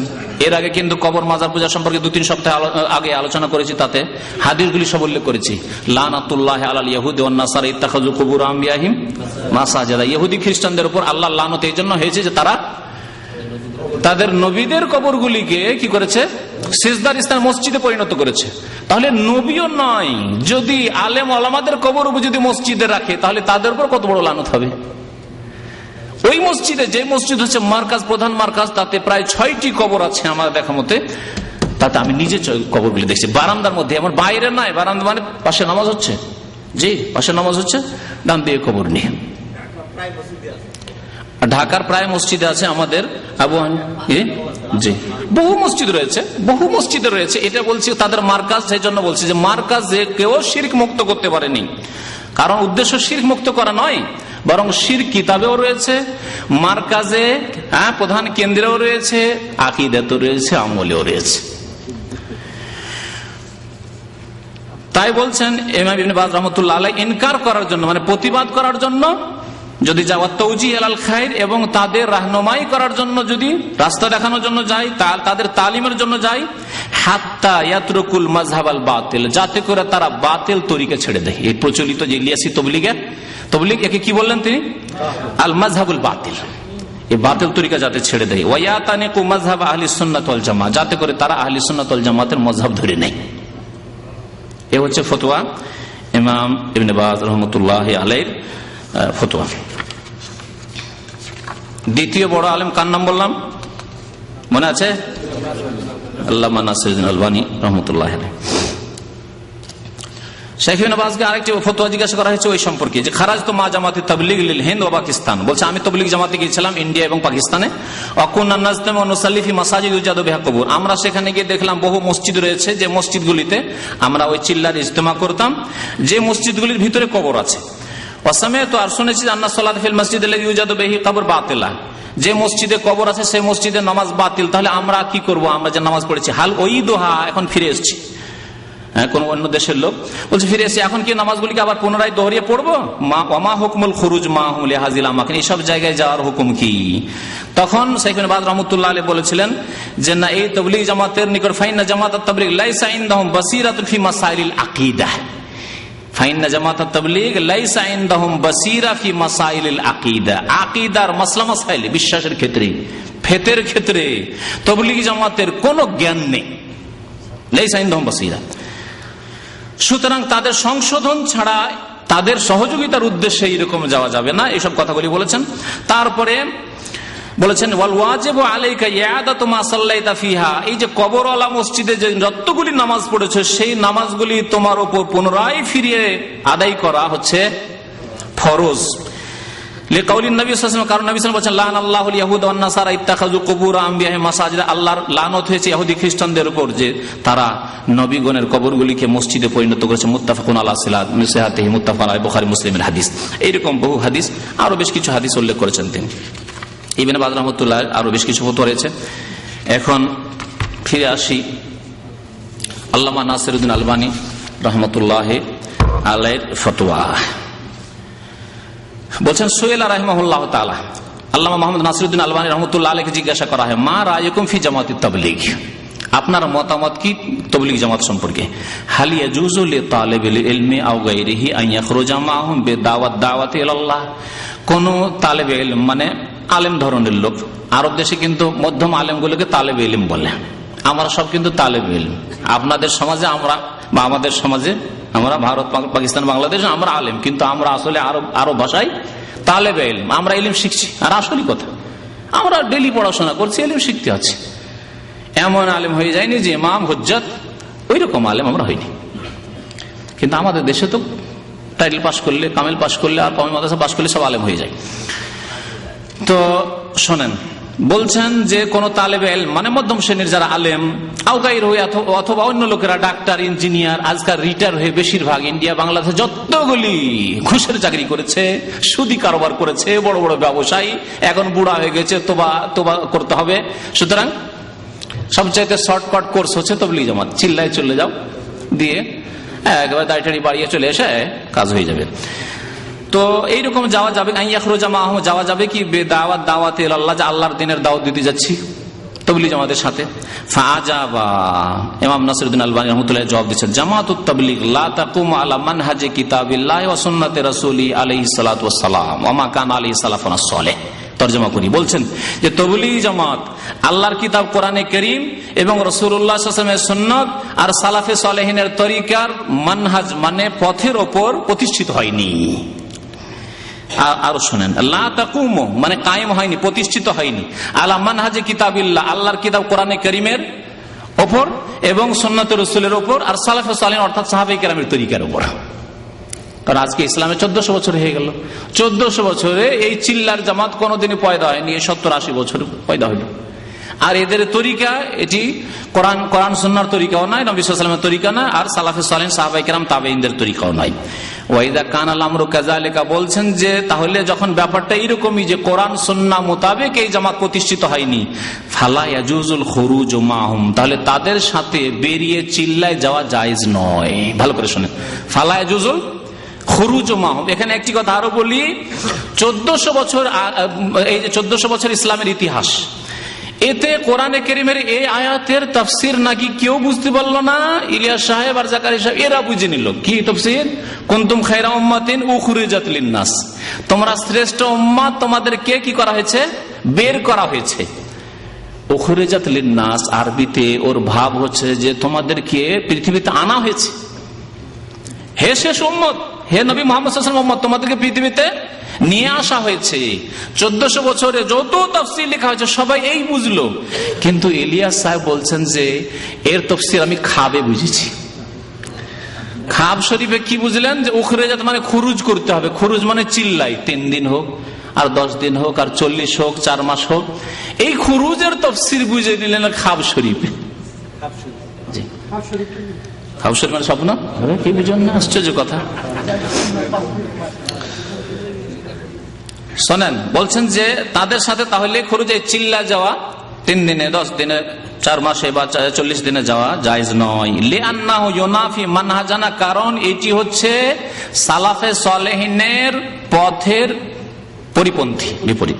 ফি তাবলীগ না, আমাদের তাবলীগ প্রচারের ক্ষেত্রে লিমানহাজি সালাফে সালেহ, সালাফে সালেহিন সাহাবায়ে কেরাম তাবেঈন তাবা তাবেঈন যে স্বর্ণযুগ ছিল তাদের যে তরিকা ছিল সেই তরিকার তাবলীগ নয় এটি, সুতরাং তাদের সাথে যাওয়া জায়েজ নয়। তারপরে বড় লম্বা কথা আছে, এই জন্য সংক্ষেপ করছি, সময় শেষ হতে যাচ্ছে। ওয়াহুম এই জামাতুত তাবলীগ লা ইয়ানুনা বিদ-দাওয়াতি ইলাল কিতাব ওয়াস সুন্নাহ কামাবদাইন আম, বাল ইন্নাহুম ইয়াতাবিরুনা হাযিহি দাওয়া মুফাররিকা ওয়া লিযালিকা ফাহুম আশবাহু মা ইয়াকুনুনা বিজামাতিল ইখওয়ানিল মুসলিমিন। বলছেন যে তাবলীগ জামাত কোরআন সুন্নাহর দাওয়াতের কোনো গুরুত্ব দেয় না, তাদের কাছে কোরআন সুন্নাহর দাওয়াতের গুরুত্ব নেই। এর বাস্তব প্রমাণ যে তাবলীগ জামাতের কোন কিতাব পড়ে, একমাত্র ফাজাইল আমাল। ফাজাইল আমল ছাড়া কোনো কিতাব তাদের দার্সে পড়তে দেওয়া হয় না, আর জানেও না তারা, বাস ফাজাইল আমল। এই যে 2 খণ্ড ফাজাইল আমল, এটি হচ্ছে তাদের ইসলামিক কোর্স। আরব জাহিলরা, আরব কোনো আলেম যায় না তাদের সাথে। আরব জাহিলরা যারা যায়, একেবারে জাহিল, তাদের পড়াশোনা ক্লাস 5, 4 নয় 1, 2, 3। ভালো আলেম ভালো শেখ কোনো দিনই যায়নি আর যাবেও না, এই শিরক বিদআত। আর যদি কাউকে ধোকা দিয়ে দেওয়া হয় তাদের তাকওয়া পরহেজগারির জাহিরি লেবাস পোশাক দিয়ে, সেটি আলাদা কথা। তারা যখন যায় তাদেরকে উর্দু কিতাব আর বাংলা কিতাব দেওয়া হয় না, কারণ জানে যে এই কিতাবগুলিতে যে সব খোরাফাত আর শিরক বিদআত আছে, একটু আগে ফতোয়াতে উল্লেখ করলাম, সেগুলি যদি আরবরা জানতে পারে, যদিও আমাদের সাথে তাবলীগে এসছে জাহেল আরবরা, কিন্তু এরা পালিয়ে যাবে। যদি জানতে পারে যে নবী সাল্লাল্লাহু আলাইহি ওয়াসাল্লাম কবর থেকে হাত বেরিয়ে চলে আসে, আমাদের ধর্মে নবী সাল্লাল্লাহু কবর থেকে ওয়ালাইকুম সালামের জবাব আসে। নবী সাল্লাল্লাহু আলাইহি সাল্লামের কবর পাশে শুইলে রুটি নিয়ে এসে হাজির হয়ে যান। সব কিসসাতে আছে, সব কিসসাতে আছে। এসব কথা যদি আরব এই জাহেল তবলিগে যারা যাচ্ছে তারা যদি জানতে পারে, তো রাতারাতি ফ্লাইট না পাইলেও মনে হয় পালিয়ে চলে আসবে। কমপক্ষে এখান থেকে পালাই, কমপক্ষে শিরক বিদআত থেকে তো নাজাত পায়।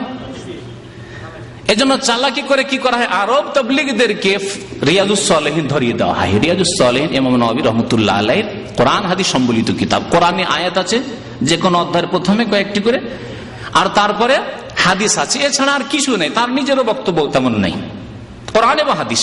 এই কিতাব ধরিয়ে দেয়। রিয়াজুস সালেহিনের দর্স আরব তবলিগেরা কেন আমি করি। রিয়াজুস সালেহিনের কয়েক বছর ধরে আমার ইয়ামিয়ানতিদ ক্যাম্পে সিলসিলা দর্স চলছে। আমার রিয়াজুস সালেহিন দর্স এখানে যে পাশে মসজিদ আছে এখানে কয়েক বছর রিয়াজুস সালেহিনের দর্স আমি চালাইলাম। রিয়াজুস সালেহিন কোরআন এবং হাদিসের কিতাব। তাহলে আরবদেরকে বলে যে রিয়াজুস সালেহিন খুব ভালো কিতাব, এটা আপনারা পড়েন। আর এটাও রিয়াজুস সালেহিন সেম সেম কিতাব। কি হতো কাজে যে আমরা যেটা পড়ছি এটাও ফাজাইল আমল, এটাও রিয়াজুস সালেহিন সেম সেম কিতাব। কিন্তু একটি হচ্ছে বকরির নেদি আর একটি হচ্ছে শেখ সাদি। বুঝতে পারছেন? একটি হচ্ছে নেতাজি আর একটা পিয়াজি, এই খাওয়ার পিয়াজি, আর নেতাজি রিয়াজুস সালেহিন নেতাজি। এইভাবে ধোকা দেওয়া হয় আরবদেরকে, কারণ তার উর্দু বুঝে না, তার বাংলা বুঝে না, যে তা আছে কি। তা আমি বুঝি যে আরবিও পড়েছি, উর্দুও পড়েছি, বাংলাও পড়েছি, সেই জন্য বুঝি যে গুপ্তধন এতে আছে। এই গুপ্তধনের ভান্ডার আপনাদের সামনে ধীরে ধীরে প্রকাশ পাবে ইনশাআল্লাহ তাআলা। তো বলছেন আল্লামা নাসিরউদ্দিন আলবানী রহমতুল্লাহ আলাইহি যে এই তাবলীগী জামাত কোরআন সুন্নাহর দাওয়াতের গুরুত্ব দেয় না। এটি হচ্ছে তাদের সাধারণ অবস্থা। কামাবদাম বাল ইন্নাহুম ইয়াতাবিরুন হাযিহি দাওয়া মুফাররিকা। কেউ যদি কোরআন সুন্নাহর দাওয়াত দেয়, তাওহীদের দাওয়াত দেয়, সুন্নতের দাওয়াত দেয়, হ্যাঁ, যদি বলে নামাজ পড়তে হবে সুন্নত মোতাবেক, বলছে যে এটি হচ্ছে বাল ইয়াতাবিরুন হাযিহি দাওয়া মুফাররিকা, বলছে না, বিভ্রান্তি ছড়াচ্ছে। এটি তাদের ভাষা। আপনি ঘৃণা ছড়াচ্ছেন, আপনি মানুষকে দূরে সরিয়ে দিচ্ছেন। না না, কাছে নিয়ে আসতে হবে, ফাজাইল বয়ান করতে হবে, শুধু পজিটিভ, নেগেটিভ নেই। ফাজাইলে আমল বা তাবলীগী জামাতের যেটি মূল বিষয় সেটি হচ্ছে তাতে কি আছে, পজিটিভ আছে, তাতেও জালিয়াতে ভরা। পজিটিভ মানে শিরক বিদআত খুরাফাত কুসংস্কারে ভরা, আর নেগেটিভ মোটি নেই। না এটা করিয়েন না, এইভাবে নামাজ পড়িয়েন না, হ্যাঁ এইরকম নেই, ভুল করছেন এটা না, এসব নেই। এই কোর্স থেকে আউট একেবারে। তাই বলছেন। তারপরে তিনি বলছেন যে এই জামাতটি ইখওয়ানুল মুসলিমিনদের মতো। ইখওয়ানুল মুসলিমিন মিশরের একটি দল, হাসানুল বান্না প্রতিষ্ঠাতা। আর এই ইখওয়ানুল মুসলিমিন দলটি মওদুদি জামাতের মতো। ভারত, বাংলাদেশ, পাকিস্তানের জামাত ইসলামী, তাদের কথা হলো আমাদের দলে সবাই থাক, জাম্মা, বাস যে কেউ হোক না কেন, বাস আমাদেরকে ভোটটা দিও, আমাদের সাথে থাকো, আমাদের সমর্থনটা যোগাও, বাকি তুমি যা করবে তাই করো। তো এই যে থিওরি আকীদা যায়, কবরে সিজদা করার অসুবিধা নাই। এই জন্য পাকিস্তানে যিনি ভাইস প্রেসিডেন্ট জামাত ইসলামীর, খান আব্দুল গাফফার, নামও বলে দিচ্ছি, মিয়া তোফাইলের পরে নাকি আছে কাজী হোসেন সাহেবের পরে তিনি হচ্ছেন ভাইস প্রেসিডেন্ট। মানে যেমন তেমন লোক না। বাংলাদেশে যেমন নিজামী সাহেব, তারপরে যে দ্বিতীয় স্থানে যে হতে পারে, বা গোলাম আজমের পরে যেমন নিজামী সাহেব ধরে নেন, তো ওই রকম ব্যক্তিত্ব পাকিস্তানের এক মাজারে গেল, আর যাওয়ার পরে নিজে স্বয়ং নিজে হাতে পীরের মাজারে চাদর চড়িয়ে আসলো। জি, এই হচ্ছে মওদুদি জামাত। আর ওই রকমই ইখওয়ানুল মুসলিমিন জামাত। তো আল্লামা নাসিরউদ্দিন আলবানী রাহমাতুল্লাহ বলেছেন যে তাবলীগী জামাতের ব্যাপারটি ওই রকমই, যদিও দুটোতে আবার কিছু কিছু পার্থক্য আছে, যে এরা রাজনৈতিক দিকটাকে গুরুত্ব দেয় আর এরা না, রাজনৈতিক একেবারে নেই তাদের কাছে, তাবলীগী জামাতের কাছে, এরকম পার্থক্য আছে। কিন্তু আকীদাতে যে ভেজাল, আকীদায় ভেজাল দুটোতে আছে, এই দুই জামাতে আছে। তারপরে বলছেন ফাহুম ইয়াকুলুনা ইন্না দাওয়াতুহুম কায়েমাতুন আলাল কিতাব ওয়াস সুন্নাহ। তাদের দাবি হচ্ছে যে আমাদের যে তাবলীগ, আমরা কোরআন সুন্নাহ মোতাবেক তাবলীগ করছি, লাকিন হাযা মুজাররাদু কালাম। নাসিরুদ্দিন আলবানী বলছেন যে এটি তাদের মুখের শুধু কথা মাত্র, দাবি মাত্র। ফাহুম লা আকিদাতা তাজমাহুম, তাদের কোনো সহি আকীদা নেই। হাযা মাতুরিদি, কেউ মাতুরিদি, আশআরি, সুফি, আরো মজার কথা বলি, তাবলীগ জামাতের প্রতিষ্ঠাতা মাওলানা ইলিয়াস সাহেব, তিনি 4 তরিকার তাসাউফ সুফিয়াতের ওপর বায়াত হয়ে ছিলেন। 4 তরিকা। বাংলাদেশে তো এক এক তরিকা আছে, চরমনাইরা এক তরিকায়, তাই না? চিস্তিয়া একটা তরিকা, সাবেরিয়া। কিন্তু ইলিয়াস সাহেবের 4 তরিকা ছিল, তার 4 তরিকা। যতগুলি শাখা প্রশাখা হয়েছে 4 তরিকা থেকে বেরিয়েছে। যেমন মযহাবকে 4 মযহাবে ভাগ করেছে, হানাফি, শাফি, মালিকি, হাম্বলি, ওই রকমই পীরতন্ত্রের তরিকাগুলিকে 4 তরিকায় ভাগ করা হয়েছে। তরিকতকে একটি হচ্ছে চিশতি তরিকা, আরেকটি হচ্ছে না মুজাদ্দিদ শাখা, ওইটা শাখা। হ্যাঁ, কাদেরিয়া আব্দুল কাদের জিলানীর সাথে সম্পর্ক, আর চিশতিয়া হচ্ছে খাজা মঈনুদ্দিন চিশতির সাথে। আরেকটি হচ্ছে নকশবন্দি, আরেকটি হচ্ছে সাহারওয়ার্দী। এই 4টি তরিকা থেকে শাখা প্রশাখা হয়ে হাজার হাজার লক্ষ লক্ষ তরিকা বেরিয়েছে। বাংলাদেশ সম্পর্কে একটি পত্রিকা তাহরিকে কয়েক বছর আগে লিখেছিল যে পরিসংখ্যানে দেখা গেছে বাংলাদেশে 2,98,000 পীরের তরিকা আছে, আর সবগুলির মূল হচ্ছে এই 4টি তরিকা, যে তরিকাগুলি বললাম। আর এই মূল 4 তরিকার ওপর বায়াত হয়েছিলেন ইলিয়াস সাহেব, যিনি তাবলীগ জামাতের প্রতিষ্ঠাতা। সুতরাং বলছেন যে এদের মাতুরিদি আকীদা, আশারি আকীদা, সুফি আকীদা, ওয়াহাযা লা মাযহাব লাহু। এমন আছে যে না, ও মাযহাব হচ্ছে যে আমি এসেছি তাবলীগে, সারা জীবন ভুলভ্রান্তি করি, সেজন্য চলে এসেছি, কোনো কিছু জানে না, কোনো জ্ঞান নেই তার। তো যাই হোক, এই ছিলেন আল্লামা নাসিরুদ্দিন আলবানী রাহমাতুল্লাহ আলাইহির ফতোয়া। আরো বেশ কিছু কথা তার ফতোয়াতে আছে, আর 2টি কথা শুনে বলছেন ফাদাওয়াতু জামাতের তাবলীগ সুফিয়াতুন আসরিয়া। আরেকটি গুরুত্বপূর্ণ কথা। সুতরাং তাবলীগ জামাতের যে তাবলীগ, সেটি হচ্ছে মডার্ন সুফিজম। আসরিয়াতুন মানে মডার্ন, সুফিজম সুফিবাদ। এই তাবলীগ জামাত কায়েমই হয়েছিল এই সুফিবাদের প্রচারের জন্য। আরেকটি কথা অতিরিক্ত বলি, আমার সাথে শিক্ষকতা করেছেন মদিনা ফারেক, আমার 1 বছর আগে ফারেক হয়েছেন, বিহারের লোক এক ভাই। তো তিনি ওই মেওয়াত এলাকা গিয়েছেন, আমি মেওয়াতের কাছাকাছি গেছি, মেওয়াত যাইনি, মেওয়াতটা দিল্লির একটু বাইরে পড়ছে। বলছেন যে মেওয়াত এলাকায় প্রথম ইলিয়াস সাহেবের জামানায়, আজকে থেকে ধরেন 80-90 বছর আগে, বেশ কিছু মযহাবপন্থী মুকাল্লিদরা আহলে হাদিস হয়ে যায়। রহস্য শোনাচ্ছে আপনাদেরকে। আহলে হাদিস যখন হয়ে গেল, তখন এদের মাথা ঘুরে উঠল, যারে তথা আমাদের হানাফি কমে যাচ্ছে। যেমন অনেকের মাথা ঘুরে আমাদের শত্রুতা কেন, কোরআন এবং হাদিসের আমল করতে লাগলে তখন মাযহাবী গোলামি ছেড়ে দিল, মাথা খারাপ হয়ে গেল এদের, আমাদের তো লোক কমে যাচ্ছে। কিন্তু কোরআন এবং হাদিস, আল্লাহ এবং রসুলের কথা যা মানছে এই কথা না। আমাদের তো এক মাযহাব থেকে আরেক মাযহাবে ঢুকেই দিন আপনাকে, আপনি বলছি আল্লাহ এবং রসুলের কথা মানেন, কোরআন এবং হাদিসের কথা মানেন। যদি করতাম যে হানাফি মাযহাব থেকে বের করে নিয়ে শাফি বানিয়ে দিতাম, তাহলে বলতেন যে না না, এটা তো কাম খাওয়া হচ্ছে। হানাফি আর শাফিতে পার্থক্য কি? দুটি সমান সমান। কিন্তু আমরা তো তা করি না। আমরা বলছি যে মানুষের ব্যক্তি পূজা বাদ দিয়ে কি করো, কোরআন সুন্নাহর অনুসরণ করো। যখন আহলে হাদিস হয়ে গেল কিছু লোকেরা, তখন মাথা খারাপ হয়ে গেল। ইলিয়াস সাহেব তখন পরিকল্পনা তৈরি করলেন, এই জামাত তৈরি হল। এটি একটি কারণ তাবলীগ জামাত তৈরি হওয়ার। যদিও তারা লিখেছেন তার সাথে সাথে বেদিনী, অবশ্যই বেদিনী এখনো আছে, তখনও ছিল বেদিনী। বেদিনী সব জায়গায় ছিল, বেদিনী মানুষ নামাজ রোজা করে না, ইত্যাদি ইত্যাদি, এসব দেখেছেন। তারপর তাবলীগ জামাত প্রতিষ্ঠা মেওয়াত থেকে কেন শুরু হলো এর রহস্য। এই জন্য মেওয়াত থেকে শুরু হলো, যেগুলোকে ফেরাও, কেন আহলে হাদিস হয়ে গেল। তাহলে তাবলীগ জামাতের উদ্দেশ্য প্রথম শুরুই হয়েছে 2টি উদ্দেশ্য নিয়ে। একটা হচ্ছে তিনি তার ভাষায় বলেছিলেন তাহনিফ, আর একটা হচ্ছে তাসাউফ। এরা হানাফি মাযহাব ছেড়ে দিয়ে আহলে হাদিস কেন হলো, হানাফি বানাও, ফিরে আসো হানাফিতে, আর এদেরকে সুফি বানাও, মানে পীরের মুরিদ বানাও। চিশতি হোক, না হয় নকশবন্দি হোক, না হয় কাদেরি হোক, না হয় সাহারওয়ার্দী মুজাদ্দিদি হোক, যা হোক একটা পীরের মুরিদ। তাহলে এই জামাতের উদ্দেশ্য হচ্ছে এই। তাই আল্লামা নাসিরুদ্দিন আলবানী রাহমাতুল্লাহ আলাইহি ওই রকমই কথা বলেছেন যে জামাতের তাবলীগ হচ্ছে সুফিয়াতুন আসরিয়া, মডার্ন সুফিজম, আধুনিক সুফিবাদ, বর্তমান যুগের সুফিবাদ। তাদউ ইলাল আখলাক, সুফিবাদের মধ্যে কিছু ভালো দিক আছে, ওই রকমই তাবলীগ জামাতের মধ্যে ভালো দিক আছে। আমি একটি কথা আগে নিয়ত করেছিলাম আর ভাইদেরকে বলেছিলাম যে তাবলীগ জামাতের সম্পর্কে আলোচনা শুরু করার আগে আমি তাদের ভালো দিকগুলি 2-4টি তুলে ধরবো। কিন্তু দেখলাম ফতোয়াতে বেশ কিছু চলেও এসেছে, চলে আসবে কথাগুলি। ভালো দিক হচ্ছে তাদের নামাজের পাবন্দি, যেটা অন্যান্য জামাত চাইতে অনেক ভালো। নামাজের পাবন্দি ভালো দিক, নিজেরা নামাজের পাবন্দ এবং নামাজ শিখাচ্ছে।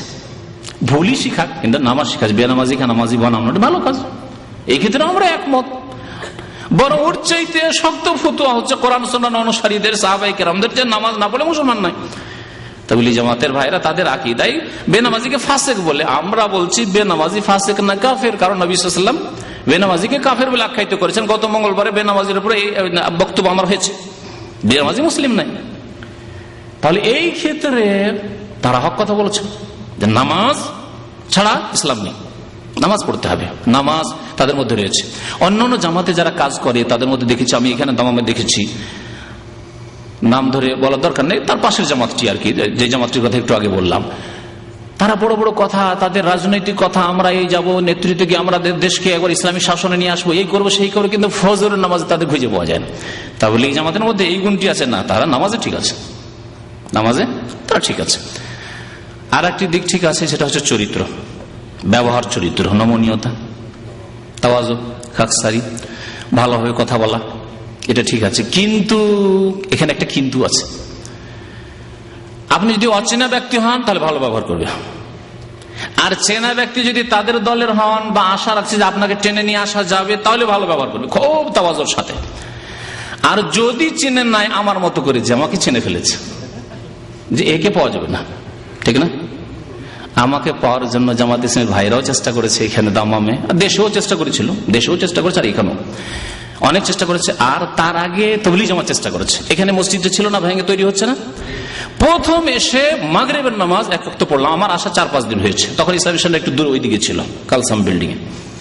এখানে কাজ কাম চলছিল, ইসলামী সেন্টার খুলবে, এসে নামাজ পড়েছে। আমাকে দামামে কেউ চেনেন না, দাড়ি দেখে তাবলীগ জামাতের ভাইরা এটাকে স্বীকার করা যাবে, ও তো আর জানে না যে এর কাছে এলেম আছে, মদিনা পাশে, এটুকু তার খবর নেই। সকাল সুরা তার মদিনা লিখা নেই, তাই না?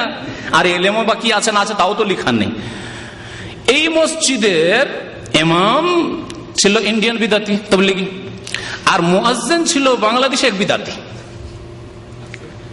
নামটা ভুলে যাচ্ছে। ও এক কেশে ফেঁসে দেশে বিতাড়িত হয়েছে। তারপরে কয়েক বছর পর আবার মক্কা হঠাৎ করে হজের মৌসুমে একদিন দেখা ওই বিদাতির সাথে। এই বিদাতি প্রথম আমাকে দাওয়াত দেয়। মাগরিবের নামাজ পড়ে সালাম ফিরেছি, তসবিহ পড়ছি, একটু তসবিহ লম্বা করে তসবিহ পড়ছি, ওই সময় পাশে এসে বসে গেলাম।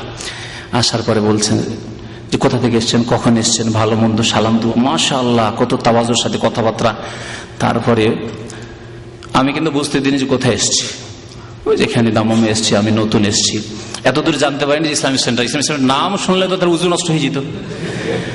ইসলামিক সেন্টারের নামটাম বলিনি আমি, দেখি কি বলে, আমি তো জানি যে এরা তো ওই তাবলীগী। তো আমাকে বলছে যে এখানে এশার নামাজ যখন শেষ হয়ে যাবে তখন আমাদের বৈঠক হয়, মজলিস হয়, তো আপনি একটু দয়া করে আসবেন। প্রথম দাওয়াত তাবলীগী জামাতের আমাকে।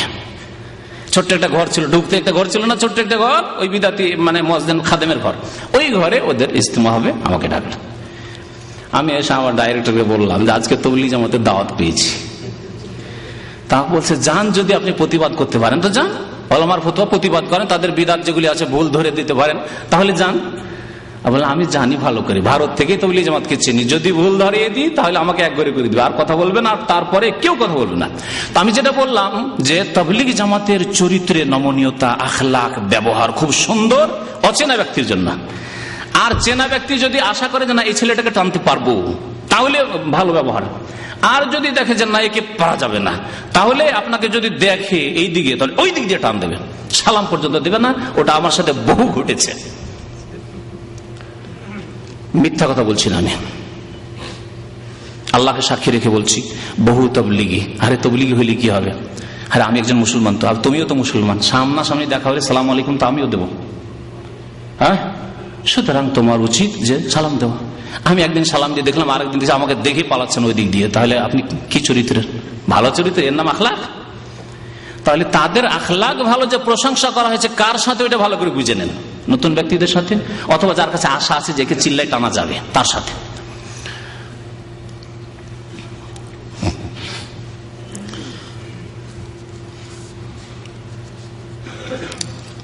বলছেন তারপর আল্লামা নাসিরুদ্দিন আলবানী রাহমাতুল্লাহ, আম্মা ইসলাহু আকায়েদ, চরিত্র তো এর চরিত্রের দিকে ডাকে, নামাজ রোজা, দাড়ি রাখো, কাপড় চোপড় সুন্নতি হোক, লেবাস সুন্নতি হোক, টুপি হোক, মানে গাছের পাতা সুন্দর আছে, গাছের লতা পাতা সুন্দর আছে। আম্মা ইসলাহু আকায়েদুল মুজতামা, সমাজের আকীদার সংস্কার, ব্রেনে যে কুসংস্কার, শিরক ঢুকে আছে, বিদআত ঢুকে আছে, এগুলোর যে ইসলাহ করতে হবে, ফাহুম লা ইউহাররিকুনা সাকিনান, এই ক্ষেত্রে তাদের সামান্যতম নড়াচড়া নেই, না মাথা ব্যথা নেই। পাশে কবর পূজা হচ্ছে, কোনো মাথা ব্যথা নেই। কোনদিন তারা দিল্লি মার্কাজ, নিজামুদ্দিন মার্কাজ থেকে বেরিয়ে গিয়ে ওখানে নিজামুদ্দিন মার্কাজে গিয়ে বলবেন ওদেরকে যে এগুলো শিরক হচ্ছে না, নসিহত করেন বা তাদেরকে ডাকবেন না, এটা তাদের কোর্সে নেই, কোর্সের আউট অফ কোর্স। কারণ তাদের ধারণা হচ্ছে যদি বলি যে কবর পূজা শিরক, মাজারে যেও না, চাদর চড়াইও না, তো বলছে এতে বিচ্ছিন্নতা সৃষ্টি হবে, বিচ্ছিন্নতা সৃষ্টি হবে। এই হচ্ছে তাদের আকীদা। এই ফতোয়া হচ্ছে, ফতোয়া রেফারেন্স বলে দিই, ফতোয়া হচ্ছে আল ফাতওয়াল ইমারাতি আলিল আলবানী। আল্লামা নাসিরুদ্দিন আলবানী আরব আমিরাত যখন দুবাই গিয়েছিলেন বা আজমান আরব আমিরাতে, তখন সেখানে তাকে জিজ্ঞাসা করা হয়েছিল প্রশ্ন নম্বর 73, পৃষ্ঠা নম্বর হচ্ছে 38, আল্লামা নাসিরুদ্দিন আলবানীর এই ফতোয়া।